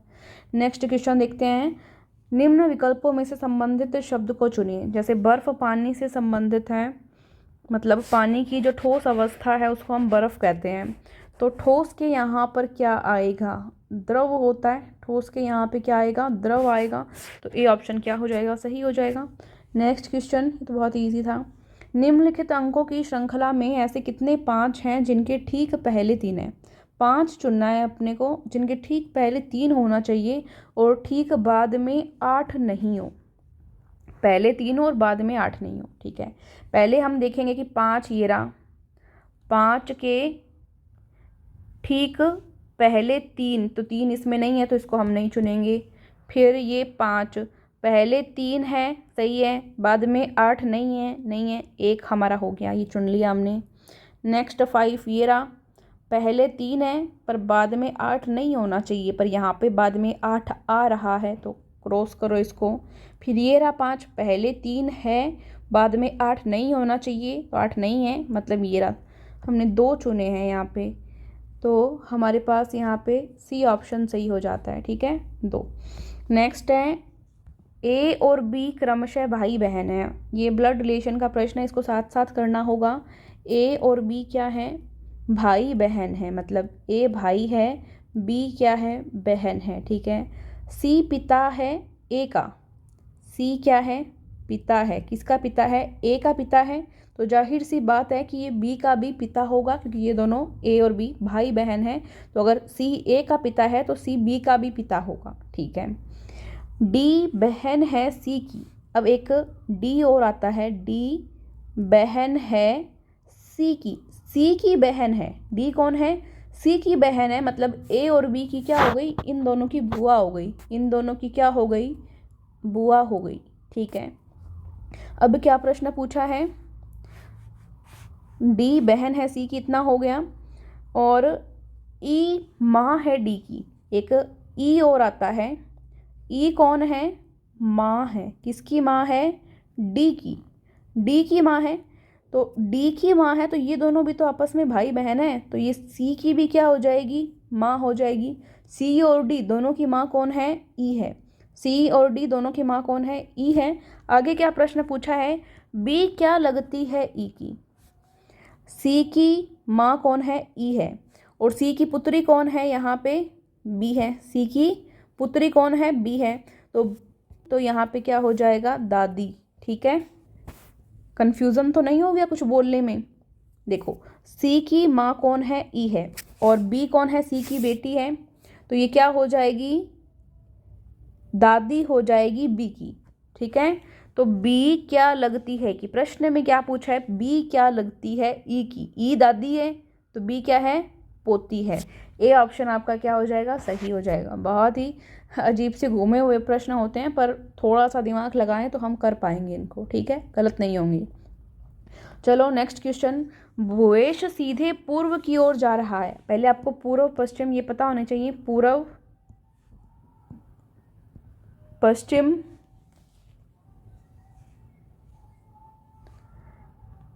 उत्तर दक्षिण, ठीक है, ये इस तरह से। तो भुवेश जो है वो पूर्व की ओर जा रहा है, इस तरफ जा रहा है, ठीक है। उसके बाद वो दाएं मुड़ता है, दाएं मोड़िए उसको, दाएं मुड़ गया, फिर वह बाएं मुड़ता है, फिर वह बाएं मुड़ता है, बाएं मुड़ गया। अब बताइए भुवेश किस दिशा में जा रहा है, कौन सी दिशा है अब उसकी, इधर जा रहा है, वो यहाँ जा रहा है, ये कौन सी दिशा है, पूर्व दिशा है, तो सी ऑप्शन क्या हो जाएगा आपका, राइट हो जाएगा, ठीक है। तो ये आपकी रीजनिंग हो चुकी है। अब ये आपके सामने आपके नेक्स्ट पेपर की मैथ का जो पोर्शन है वो आ चुका है, ठीक है, गणित का। 5,000 का 5% निकालना है। 5,000 का अर्थ है गुणा, 5% प्रतिशत का अर्थ है बटे में 100। इनको क्या करना है, अब काट लेना है, तो काट लीजिए, 2 0 से 2 0 चला गया। 50 को 5 से गुणा कर लीजिए, कितना आ जाएगा, 250। ये आपका उत्तर आ गया। सी ऑप्शन आपका क्या है, सही है, ठीक है। नेक्स्ट क्वेश्चन देखेंगे। सबसे छोटी अभाज्य संख्या, आपको बहुत बार बताया हुआ है, सबसे छोटी अभाज्य संख्या कौन सी होती है। अभाज्य का अर्थ क्या है, वह संख्या जिसमें स्वयं के अलावा और एक के अलावा किसी और का भाग नहीं जाए। तो सबसे छोटी अभाज्य संख्या आपकी होती है 2, इसमें एक को हम काउंट नहीं करते हैं, ठीक है। Next question. 3 बजे एक घड़ी के घंटे और मिनट की सुई के बीच में कितना कोण होता है। आपको पता है घड़ी इस तरह होती है घड़ी। अब आपको यहाँ पे संख्या लिख देनी है। 12, 1, 2, 3, 4, 5, 6, 7, 8, 9, 10, 11, ऐसे ही है। ये केंद्र बिंदु है। अब आप किसी भी घड़ी के जो सुइयां हैं उनको बना के उनके मध्य का कोण देख सकते हैं। तो यहाँ पे 12 पे आएगी मिनट वाली सुई, और घंटे वाली सुई किस पे आएगी, 3 पे। इनके मध्य कोण देखिए कितने का होगा, 90 डिग्री का कोण है। यहाँ पे कितने का है, 90 डिग्री का कोण है। साफ साफ आपको दिख ही रहा है, तो बी ऑप्शन आपका क्या हो जाएगा, सही हो जाएगा। नेक्स्ट क्वेश्चन है। 14 मीटर व्यास वाले यानी डायमीटर वाले वृत्त का, सर्किल का पैरामीटर जो है ज्ञात कीजिए। पहले आपको पता है वृत्त बनाना आना चाहिए। इस तरह से आपका बनता है वृत्त, बन गया। वृत्त बनने के बाद में व्यास क्या होता है आपको पता होना चाहिए। व्यास यहाँ पे दिया हुआ है। ये जो रेखा होती है केंद्र से जाने वाली ऐसी रेखा जो परिधि के 2 बिंदुओं को मिलाती है, जिसको हम सबसे बड़ी त्रिज्या भी कहते हैं, वो होती है व्यास। व्यास होता है त्रिज्या का दुगुना। 2r बराबर कितना है, 14। तो r बराबर 14/2। r की वैल्यू, त्रिज्या की वैल्यू आ जाएगी आपके पास 7। आपको निकालना क्या है, वृत्त का परिमाप यानी कि वर्त की परिधि। वर्त की परिधि का सूत्र आपने बचपन में पढ़ा है, 2πr। 2π का मान आपको पता है 22/7। r की वैल्यू कितनी है, 7। 7 से 7 को काट दो, 22 दूनी 44 मीटर में है, तो मीटर आपका उत्तर आ जाएगा। ये राशि ऑप्शन सही हो गया। नेक्स्ट क्वेश्चन देखो। राम 5 वर्ष बड़ा है लक्ष्मण से, जो भरत से 4 वर्ष बड़ा है। उनकी उम्र का योग 61 है, तो लक्ष्मण की उम्र क्या होगी। तो यहाँ पे हमको लक्ष्मण की उम्र पता नहीं है कितनी है। हम मान लेते हैं लक्ष्मण की उम्र माना कितनी है, x है। राम 5 साल बड़ा है, तो राम की उम्र x + 5 हो जाएगी। और लक्ष्मण भरत से 4 वर्ष बड़ा है, तो मतलब भरत की उम्र 4 वर्ष कम है, तो x - 4। इन सब का योग करेंगे, x + 5 x - 4 बराबर 61 होना चाहिए। प्रश्न में कहा है हमको, ये रहा कि योग कितना है, 61 है। चलो योग करो, तो 3x + 5 में से 4 गया, 1 बचता है, बराबर 61। x को जोड़ दिया, 3x हो गया। तो 3x बराबर 61। ये 1 यहाँ प्लस का था, यहाँ के माइनस का हो जाएगा, तो 3x बराबर 60। x की वैल्यू आपको निकालनी है, तो 60/3। x की वैल्यू कितनी आ जाएगी, 20 आ जाएगी। x की वैल्यू मतलब लक्ष्मण 20 साल का है। लक्ष्मण कितने साल का है, 20 साल का है। बी ऑप्शन आपका सही हो जाएगा, ठीक है। Next question. 2 संख्याओं का योग 16 है तथा अंतर 10 है। 2 संख्याएं हैं, योग 16 है और अंतर 10 है, तो उनके वर्गों का अंतर कितना होगा। 2 संख्या मान लेते हैं, एक संख्या क्या है, x है, दूसरी संख्या क्या है, y है। तो दोनों का योग कितना हो गया, 16 हो गया। दोनों का अंतर यानी माइनस करते हैं दोनों को, कितना हो गया, अंतर 10 हो गया, ठीक है। उनके वर्गों का अंतर ज्ञात करना है। पहले x और y की आपको वैल्यू ज्ञात करनी पड़ेगी, या तो हम इनको द्विघात समीकरण से सोल्व कर सकते हैं। कैसे सोल्व करेंगे, ऐसे दोनों कट जाएंगे। 2x बराबर ये कितना हो गया, यहाँ पे 26, यहाँ पे x रहेगा, ये 26 में 2 का भाग दे देंगे, तो कितना हो जाएगा, ये 13। 13 आ गया, x की वैल्यू आ गई। ये वैल्यू यहाँ पे किसी भी एक समीकरण में रखो, तो आपके पास y की वैल्यू आएगी। तो यहाँ पे x की जगह क्या रखा, 13 प्लस में y है बराबर 16 है। y यहाँ रहेगा, यहाँ 16 में से 13 माइनस कर देंगे, दूसरी साइड गया माइनस का हो गया, तो यहाँ पे वैल्यू आ गई आपके पास y की 3। अब आपको क्या कहा है कि जो संख्याएं हैं उनके वर्गों का अंतर करो। तो पहले वर्ग करना पड़ेगा और फिर उनका क्या करना पड़ेगा, अंतर करना पड़ेगा। करो, x का वर्ग करो 13 की स्क्वायर, y का वर्ग करो 3 की स्क्वायर। x की स्क्वायर 169 यानी 13 की स्क्वायर 169 और 3 की स्क्वायर करोगे 9। 169 में से 9 माइनस करोगे 160 आपका उत्तर आना चाहिए। देखो आपको मिल रहा है क्या, ऑप्शन में मिल रहा है डी ऑप्शन आपका सही हो जाएगा। ठीक है, अगर आप इतना नहीं करना चाहो तो इसके लिए एक ट्रिक भी है, वो ट्रिक भी मैं आपको बता देती हूँ क्या है। जब भी इस तरह का प्रश्न आपसे पूछा जाए तो आप बड़ी संख्या निकाल सकते हो और छोटी संख्या निकाल सकते हो एक ट्रिक से। कैसे, दोनों संख्या को जोड़ दो, a प्लस बी बटे 2 यानी कि 16 प्लस 10 बटे 2 कितना हो जाएगा, 16 और 2 10, 26 बटे 2 13।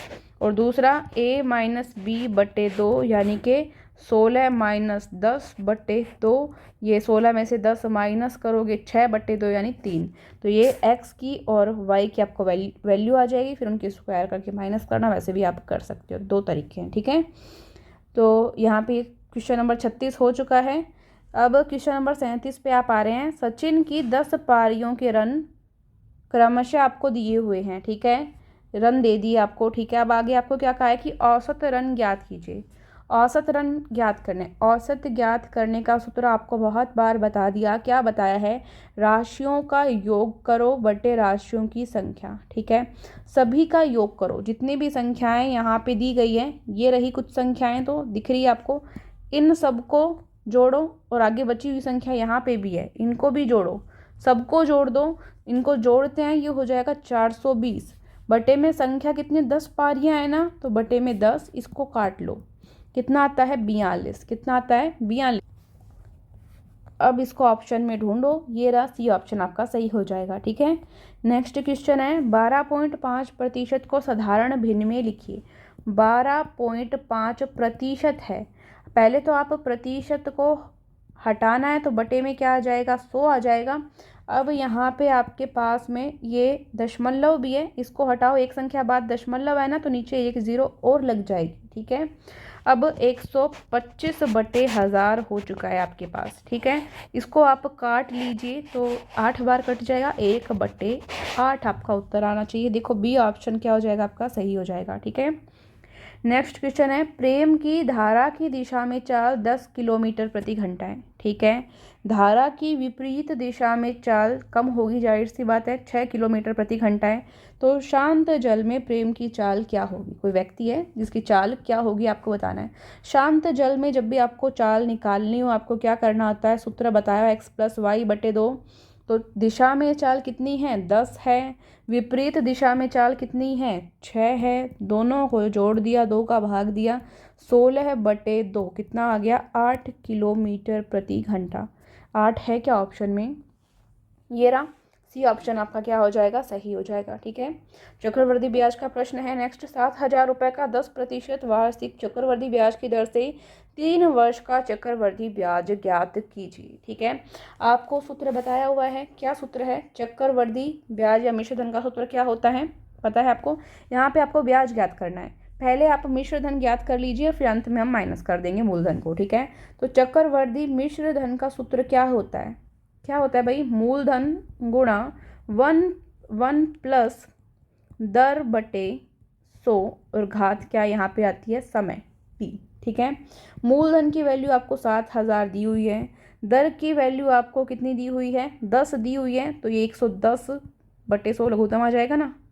और समय कितना दिया हुआ है 3 वर्ष है, तो इसको 3 बार लिख दो। कितनी बार लिख दो 3 बार लिख दो। ठीक है, समझ रहे हैं। अरे भाई ऐसे नहीं कर सकते क्या, 1 प्लस 10 बटे 100 है, लघुत्तम लिया 100 और ये कितना हो जाएगा 110, तो इस तरह से हमने किया है। ठीक है, नेक्स्ट देखते हैं, यहाँ पे हमने लिख लिया है। अब जो कट पाए उसको काटने की ट्राई करो। 3 0 है तो 1 2 3, तो इनका काम खत्म हुआ, 3 और बची तो ये 3 का काम खत्म हुआ। यहाँ बचता है 7 गुणा 11 गुणा 11। अब ऐसे सवाल बहुत बार आते हैं, तो आपको डायरेक्ट अगर बहुत अच्छे से याद है तो 11 11 11 की क्यूब की वैल्यू आप लिख सकते हो। शायद ये कितनी होती है 1331 ऐसे कुछ होती है। और डायरेक्ट याद नहीं हो तो करके देख लेना। अब 7 से इसको गुणा कर लो, 7 को इससे गुणा करते हैं तो लगभग ये इतना ही आता है क्या 9317 7 एकम 7 ये आपकी वैल्यू आ जाएगी। तो ये आपका चक्रवर्ती मिश्र धन निकाला है। अभी आपने क्या निकाला है चक्रवर्ती मिश्र धन आपने निकाला है। आपको चक्रवर्ती ब्याज निकालना है। ब्याज निकालना है, कैसे निकालेंगे मिश्र धन में से मूलधन माइनस करेंगे। मिश्र धन कितना आया है 9317। मूलधन कितना दिया हुआ है ये रहा। बार बार लिखना नहीं पड़े ना, माइनस मूलधन बार बार लिखना नहीं पड़े, इसलिए मैंने अंत में निकाल लिया यहाँ पे। ठीक है, तो अब इसको माइनस कर लो। 2317 उत्तर आना चाहिए। देखो 2317 रुपये ये रहा। सी ऑप्शन आपका क्या हो गया सही हो गया। ठीक है, कर सकते हैं ऐसे हम इजीली। नेक्स्ट क्वेश्चन देखते हैं। ये क्वेश्चन है 41। ये यहाँ पे दिया हुआ है, इसको सरल करना है। कैसे कर सकते हो, एक सूत्र आपने पढ़ा होगा a square minus B square, a plus B और a माइनस बी। इस तरह से इसको करने की ट्राई करेंगे। चलो अब यहाँ पे a की घात क्या दी हुई है 4 दी हुई है। a की घात क्या दी हुई है 4 दी हुई है। और यहाँ पे 1 के ऊपर भी हम घात 4 लगा सकते हैं। ठीक है, तो इसको हम ऐसे लिखेंगे a स्क्वायर माइनस 1 की स्क्वायर। एक बार तो इनको घटा दिया और एक बार क्या कर दिया इनको जोड़ दिया सूत्र के अकॉर्डिंग। ठीक है, बटे में क्या है हमारे पास a स्क्वायर प्लस 1 है। अब एक बात अगर आप देखते हैं तो यहाँ पे ये भी सेम है, ये भी सेम है। ये क्या हो जाएगा कट जाएगा आपस में। ऊपर हमारे पास ये बचेगा a स्क्वायर माइनस 1 की स्क्वायर। ठीक है, इसको दोबारा से हम ऐसे लिख सकते हैं, एक बार तो a माइनस 1, एक बार a प्लस 1, इसी सूत्र से। तो ये एक सूत्र आपको याद होना चाहिए, इससे आप कर पाएंगे। तो ये उत्तर आ रहा है आपका फिलहाल। देखो कौन से ऑप्शन में है, ये रहा, सेम ही है। ये पहले लिखा हुआ है, इसमें बाद में लिखा हुआ है, कोई दिक्कत नहीं है, सेम ही है। ठीक है, तो ए ऑप्शन आपका क्या हो जाएगा सही हो जाएगा। इजी क्वेश्चन था। नेक्स्ट क्वेश्चन देखोगे, एक्स का मान निकालना है। देखो इस तरह चक्रीय कोई चतुर्भुज हो और उसमें यहाँ पे केंद्र पे ये 120 डिग्री का कोण है, तो ये कोण इसका आधा होता है। तो 120 का आधा करो 60, 60 आपका सही उत्तर हो जाएगा। तो ऐसी जो प्रमेय है आपको पता होनी चाहिए डायरेक्टली। ठीक है, ये त्रिकोणमिति का प्रश्न आ गया। त्रिकोणमिति के सवाल तो मेरे बहुत ही फेवरेट रहते हैं, क्योंकि इनके सही होने के चांस बहुत ज़्यादा होते हैं अगर आपको एक बार समझ में आ जाए। कोस थीटा की वैल्यू यहाँ पे दी गई है, sine theta plus tan theta की वैल्यू आपको ज्ञात करनी है। कैसे करोगे, आपको एक सूत्र पता है, लाल बट्टे कक्का हम बोलते हैं। हिंदुस्तान हरा भरा, पाकिस्तान भूखा प्यासा, इंग्लिश मीडियम वालों के लिए। ठीक है, इंग्लिश मीडियम वाले कैसे याद करते हैं, हिंदुस्तान हरा भरा, पाकिस्तान भूखा प्यासा, और हिंदी मीडियम वाले लाल बट्टे कक्का। इस तरह से हम याद कर लेंगे जैसे आपको अच्छा लगे। ये हम बना लेते हैं, एक त्रिभुज बना लिया। ठीक है, अब यहाँ पे आपको पता है कि साइन कोस और टेन की वैल्यू क्या होती है। साइन की वैल्यू होती है लंब बटे कर्ण, कोस की वैल्यू होती है आधार बटे कर्ण, टेन की वैल्यू होती है लंब बटे आधार। ठीक है, ये आपको पता है। तो आपको मान दिया हुआ है कोस का, कोस की वैल्यू क्या है आधार बटे कर्ण, कोस की वैल्यू क्या है आधार बटे कर्ण। तो ए की वैल्यू, आधार क्या हो गया 1 हो गया, आधार ये है, आधार क्या हो गया 1 हो गया। कर्ण, कर्ण की वैल्यू क्या है 3 है, तो ये कर्ण है, कर्ण क्या हो गया 3 हो गया। लंब आपको पास पता नहीं, ये आप निकाल लोगे। तो आपको कर्ण और आधार दिया हुआ है, लंब आप निकाल सकते हो। लंब की स्क्वायर का सूत्र क्या होता है, कर्ण स्क्वायर माइनस आधार स्क्वायर। पाइथागोरस प्रमेय से आपको पता है। तो कर्ण की स्क्वायर यानी 3 की स्क्वायर माइनस आधार की स्क्वायर यानी 1 की स्क्वायर, यहाँ पे लंब रखेंगे, ये स्क्वायर इधर जाके क्या बन जाएगी अंडर रूट बन जाएगी। ये 3 की स्क्वायर करेंगे 9, 1 की स्क्वायर 1, यहाँ पे क्या आ जाएगा √8। √8 आ गया आपका लंब का मान, √8 आ गया। अब आपको किस किस का मान चाहिए, साइन का और टेन का। साइन की वैल्यू क्या है लंब बटे कर्ण, साइन की वैल्यू दिख रही है, लंब बटे कर्ण होती है, तो साइन आपका आ जाएगा, लंब की वैल्यू है √8, कर्ण की वैल्यू आपने बताई थी 3, ये साइन की वैल्यू आ गई। टेन की वैल्यू निकालो अभी। टेन की वैल्यू होती है लंब बटे आधार, मतलब √8 बटे आधार, आधार की वैल्यू ये रही 1 है, 1। तो ये आपके पास वैल्यू आ चुकी है साइन की और टेन की। इन दोनों को क्या करना है, ये देखो जोड़ देना है। क्या करना है, जोड़ देना है। जोड़ दो भाई। तो √8/3 प्लस √8/1, दोनों को क्या किया हमने, जोड़ दिया। लघुत्तम ले लो, इसमें लघुत्तम 3 और 1 में क्या आ जाएगा, 3 ही आ जाएगा। ऊपर √8, ये आ जाएगा 3√8, 3 एकम 3 और √8, ये 1√8, ये 3√8, कितना हो गया 4√8, बटे में क्या है 3 है। ऑप्शन में इतना मिल जाता है तो ठीक है, वरना और सोल्व करने की ट्राई करेंगे। तो यही मिल गया हमको, सी ऑप्शन हमारा क्या हो गया, सही हो गया। तो इसमें बस आपको पाइथागोरस का सूत्र पता होना चाहिए और लाल बट्टे कक्का वाला सूत्र पता होना चाहिए, फिर आप अपने आप उत्तर कर लेंगे। नेक्स्ट क्वेश्चन है आपके पास, एक खंबे की ऊंचाई 30 मीटर है। कोई खंबा है, ये मान लिया, ऊंचाई कितनी है 30 मीटर है। इसके ऊपरी सिरे से एक तार बंधा हुआ है जो भूमि के साथ 30 डिग्री का कोण बनाता है। ये भूमि के साथ इसने कोण बना दिया 30 डिग्री का। ये क्या है, तार बंधा हुआ है, ठीक है। यहाँ से तार बांधा, भूमि के साथ 30 डिग्री का कोण इसने बना दिया, ठीक है। तो बताओ तार की लंबाई क्या है। ये जो है तार की लंबाई, ये दिख रही है आपको, ये आपको बतानी है कितनी है, ठीक है। हमेशा आपको पता है ये कोण कितने का बन रहा है, 90 डिग्री का बन रहा है, ठीक है। ये 30 मीटर आपको दिया हुआ है। अब अगर आप देखें तो यहाँ पे आपका ऊपर आपने सूत्र पढ़ा था, यहाँ लंब और कर्ण का, लंब और कर्ण का क्या था, वैल्यू साइन की थी। क्या थी वैल्यू, साइन की। यहाँ पे लंब आपके पास है 30, कर्ण आपके पास पता नहीं, x मान रखा है आपने। तो साइन की सूत्र क्या होता है, लंब बटे कर्ण, ठीक है। साइन में आपको थीटा की वैल्यू आपके पास है कितनी है, 30 डिग्री, कोण 30 डिग्री का आपको दे रखा है। लंब की वैल्यू कितनी है, ये रही 30 मीटर। के की वैल्यू कितनी है, एक्स मान रखी है आपने, के भी मान सकते हो, एक्स लिख लिया हमने, ठीक है। साइन 30 डिग्री का सूत्र वैल्यू आपको पता है क्या, अगर आपने सारणी पढ़ी हो तो साइन 30 की वैल्यू कितनी होती है, 1/2 होती है। सारणी नहीं पढ़ी तो मैं आपके साथ वीडियो शेयर कर दूंगी टेलीग्राम ग्रुप में, जहाँ पे सारणी बनाना मैंने सिखाया है। बराबर में है 30/x, आपको x की वैल्यू ज्ञात करने, तो x इधर चला जाएगा, वज्र गुणा कर लो 30, और ये 2 इधर भाग में था, 2 गुणा में आ जाएगा, तो x की वैल्यू आ जाएगी 60 मीटर। मतलब कर्ण का मान कितना है यहाँ पे, ये 60 मीटर का तार है, 60 मीटर। देखो बी ऑप्शन आपका क्या हो जाएगा, सही हो जाएगा। इजी था। नेक्स्ट क्वेश्चन को यहाँ से आपको पूरा पढ़ना पड़ेगा। ये देखो, यदि एक पहिए के 4000 बार चक्कर लगाने पर 45 किलोमीटर की दूरी तय होती है तो पहिए की त्रिज्या ज्ञात करो। ये मान लेते हैं पहिया है, ये क्या है, पहिया है, ठीक है।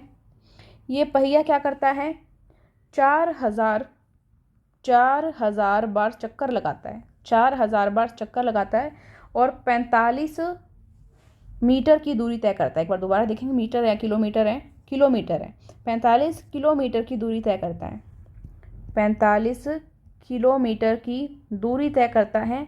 चक्कर उसने कितने लगाए हैं, एक बार लिख लीजिए, 4000 चक्कर लगाए हैं। त्रिज्या यानी कि ये त्रिज्या की वैल्यू आपको ज्ञात करनी है, ठीक है। आर की वैल्यू आपको ज्ञात करनी है। आपको पता है एक चक्कर हो किसी पहिए का, उसको हम क्या कहते हैं, परिधि कहते हैं। मतलब यहाँ से शुरू करें और पूरा यहाँ पे घूम के आएँ, इसको हम परिधि, परिमाप कहते हैं या एक चक्कर कहते हैं। तो परिधि का सूत्र आपको पता है कितना होता है, 2πr। 2πr सूत्र आपको पढ़ा हुआ है, ठीक है। तो यहाँ पर एक चक्कर में तय की गई दूरी कितनी है, 2πr। हमारे पास चक्कर है यहाँ पे 4000, तो 4000 चक्कर में तय की गई दूरी कितनी हो जाएगी हमारे अकॉर्डिंग, 2πr × 4000, ठीक है। प्रश्न वाले ने दिए 4000 चक्कर में तय की गई दूरी 45 किलोमीटर। इसको पहले मीटर में बदल लो तो 1000 से गुणा होके 45,000 मीटर हो जाएगा। ये किलोमीटर को मीटर में चेंज करने के लिए क्या करते हैं, 1000 से गुणा करते हैं। ठीक है, तो इन दोनों को बराबर रख लेंगे। ये 4000 चक्कर की बात हो रही है, 4000 चक्कर में तय की गई दूरी हमारे अकॉर्डिंग ये है, प्रश्न के अकॉर्डिंग ये है। दोनों को बराबर रखेंगे। 2πr इंटू 4000 बराबर 45,000, ये मीटर में चल रहा है। ठीक है, आपको क्या करना है, आर की वैल्यू ज्ञात करनी है। तो एक बार पाई और आर को इधर रखो, बाकी सबको दूसरी साइड ले जाओ। तो 45,000 यहाँ पे पहले से था, 4000 यहाँ पे भाग में आ जाएगा, 2 यहाँ गुणा में था, 2 भी किस में आ जाएगा, यहाँ भाग में आ जाएगा। आपको पता है पाई की वैल्यू कितनी होती है, 22/7 होती है। तो पाई को हटाकर मैं लिख रही हूँ 22/7। अब ये 22 इधर गुणा में है, इधर जाके क्या आएगा, भाग में आएगा। तो यहाँ 22 भाग में आ जाता है, 7 यहाँ भाग में है, यहाँ जाके गुणा में होगा तो ऊपर चला जाएगा 7। ठीक है, तो अब आपको क्या करना है, जितना कट सके उतना काट लेना है। 45 को 7 से गुणा करती हूँ 315 आता है, 22 को 2 से गुणा करती हूँ 44, और 44 को 4 से गुणा करती हूँ 176। और इनको अब मैं आपस में क्या करती हूँ, भाग दे देती हूँ। तो लगभग जो संख्या मेरे पास आएगी वो मैं देखती हूँ तो 1.78 समथिंग ये संख्या आपके पास आ जाएगी। आर की वैल्यू, त्रिज्या की वैल्यू आपको फाइंड करनी थी। सी ऑप्शन आपका क्या हो जाएगा, राइट हो जाएगा। ये मैथ्स के सवाल हो चुके हैं। वापस आ चुकी है आपकी रीजनिंग में ये सीरीज आपको दी हुई है। नेक्स्ट जो क्वेश्चन मार्क है वो आपको फाइंड करना है कि वो वैल्यू क्या होगी। देखो 8 को एक से या 2 से गुणा करते हैं तो 2 से गुणा करते हैं तो 16 हो जाता है। ठीक है, 8 को 2 से गुणा करते हैं 16। फिर उसके बाद में 8 को 3 से गुणा करते हैं तो 8 तिया 24, 8 को ही गुणा किया 3 से तो कितना हो गया 24। फिर 8 को गुणा किया 4 से तो 8 चौके 32, 8 को गुणा करती हूँ 5 से तो कितना आ जाता है 40। मतलब 8 का पहाड़ा चल रहा है एक तरह से आप बोल सकते हो।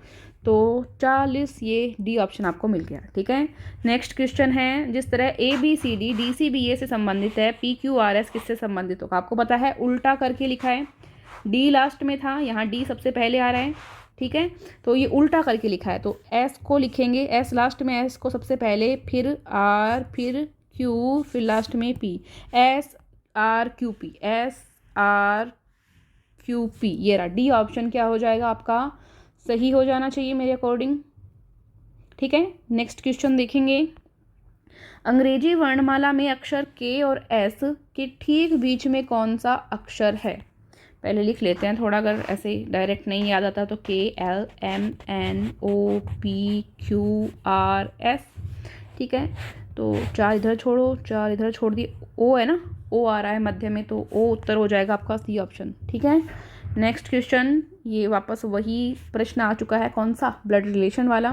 विजय ने अपने पुत्र मोहन की तस्वीर की ओर इशारा किया। तो एक तो आदमी आ गया विजय, ये यहाँ पे कौन है, विजय। यहाँ पे एक तस्वीर लगी और ये तस्वीर किसकी है, मोहन की है। ठीक है, और ये मोहन जो है विजय का पुत्र है। इतनी बात आपको समझ आ चुकी है। इंगित करते हुए, इशारा इंगित करते हुए एक औरत से कहा। अब एक औरत भी बना लेते हैं, ये रही औरत। ठीक है, ये वो औरत है जिससे बात हो रही है, जिससे क्या हो रही है, बात हो रही है, कि उसकी माँ, मतलब मोहन की माँ। मोहन की माँ कौन हो जाएगी, विजय की पत्नी हो जाएगी, क्योंकि मोहन क्या है, विजय का बेटा है। विजय की पत्नी या मोहन की माँ एक ही बात है। ठीक है, ये यहाँ पे इसकी माँ बना लेते हैं। ठीक है, माँ, इतनी बात हो गई कि उसकी माँ मतलब मोहन की माँ तुम्हारी माँ की इकलौती पुत्री है। इस औरत की माँ की इकलौती पुत्री कौन होगी, ये स्वयं होगी। ये स्वयं कौन है, मोहन की माँ है। ये स्वयं कौन है, मोहन की माँ है। मतलब ये व्यक्ति और ये व्यक्ति सेम है, एक ही व्यक्ति है। मतलब ये औरत स्वयं विजय की वाइफ है, यानी कि मोहन की माँ है। आप बताइए विजय का उस औरत से क्या संबंध है, वो उसकी वाइफ है भाई, वो क्या है, उसकी वाइफ है। तो सी ऑप्शन सही हो जाएगा। नेक्स्ट क्वेश्चन, भरत अपने घर से चलना शुरू करता है। ठीक है, तो पहले आपको दिशा का ज्ञान होना चाहिए। ऐसे प्रश्नों में पूर्व, पश्चिम, उत्तर, दक्षिण। ठीक है, भरत अपने घर से चलना शुरू करता है, पश्चिम दिशा में 4 किलोमीटर चलता है। पश्चिम दिशा इस साइड होगी, 4 किलोमीटर चला, ठीक है। 4 किलोमीटर चल के दाएं घूमता है, दाएं घूमा, फिर 4 किलोमीटर चलता है, 4 किलोमीटर चलता है, ठीक है। फिर वापस दाएं घूम जाता है और चलता है, वापस दाएं घूम गया और चल रहा है। अब बताओ किस दिशा में जा रहा है, यहाँ जा रहा है वो। इधर कौन सी दिशा है, यहाँ पे कौन सी दिशा है, पूर्व है, तो पूर्व सी ऑप्शन आपका क्या हो जाएगा, सही हो जाएगा। इधर कौन सी दिशा होती है, देखो पूर्व है, तो सी ऑप्शन आपका सही हो जाएगा। ये आपके 60 प्रश्न हो चुके हैं मैथ्स और रीजनिंग के। आई होप आपको क्लास पसंद आई हो तो लाइक शेयर और सब्सक्राइब ज़रूर करें चैनल को। एंड यस, आप इम्पॉर्टेंट PDF और नोट्स ले सकते हैं, फ्री नोट्स भी ले सकते हैं। टेलीग्राम ग्रुप डाउनलोड करें, डिस्क्रिप्शन में और कमेंट बॉक्स में लिंक है। साथ ही आप प्ले स्टोर से तरुणा डिफेंस अकेडमी का ऐप भी डाउनलोड कर सकते हैं। ई-बुक PDF भी परचेज कर सकते हैं आर्मी बुक्स की। Thank you so much. जय हिंद, जय भारत, वंदे मातरम।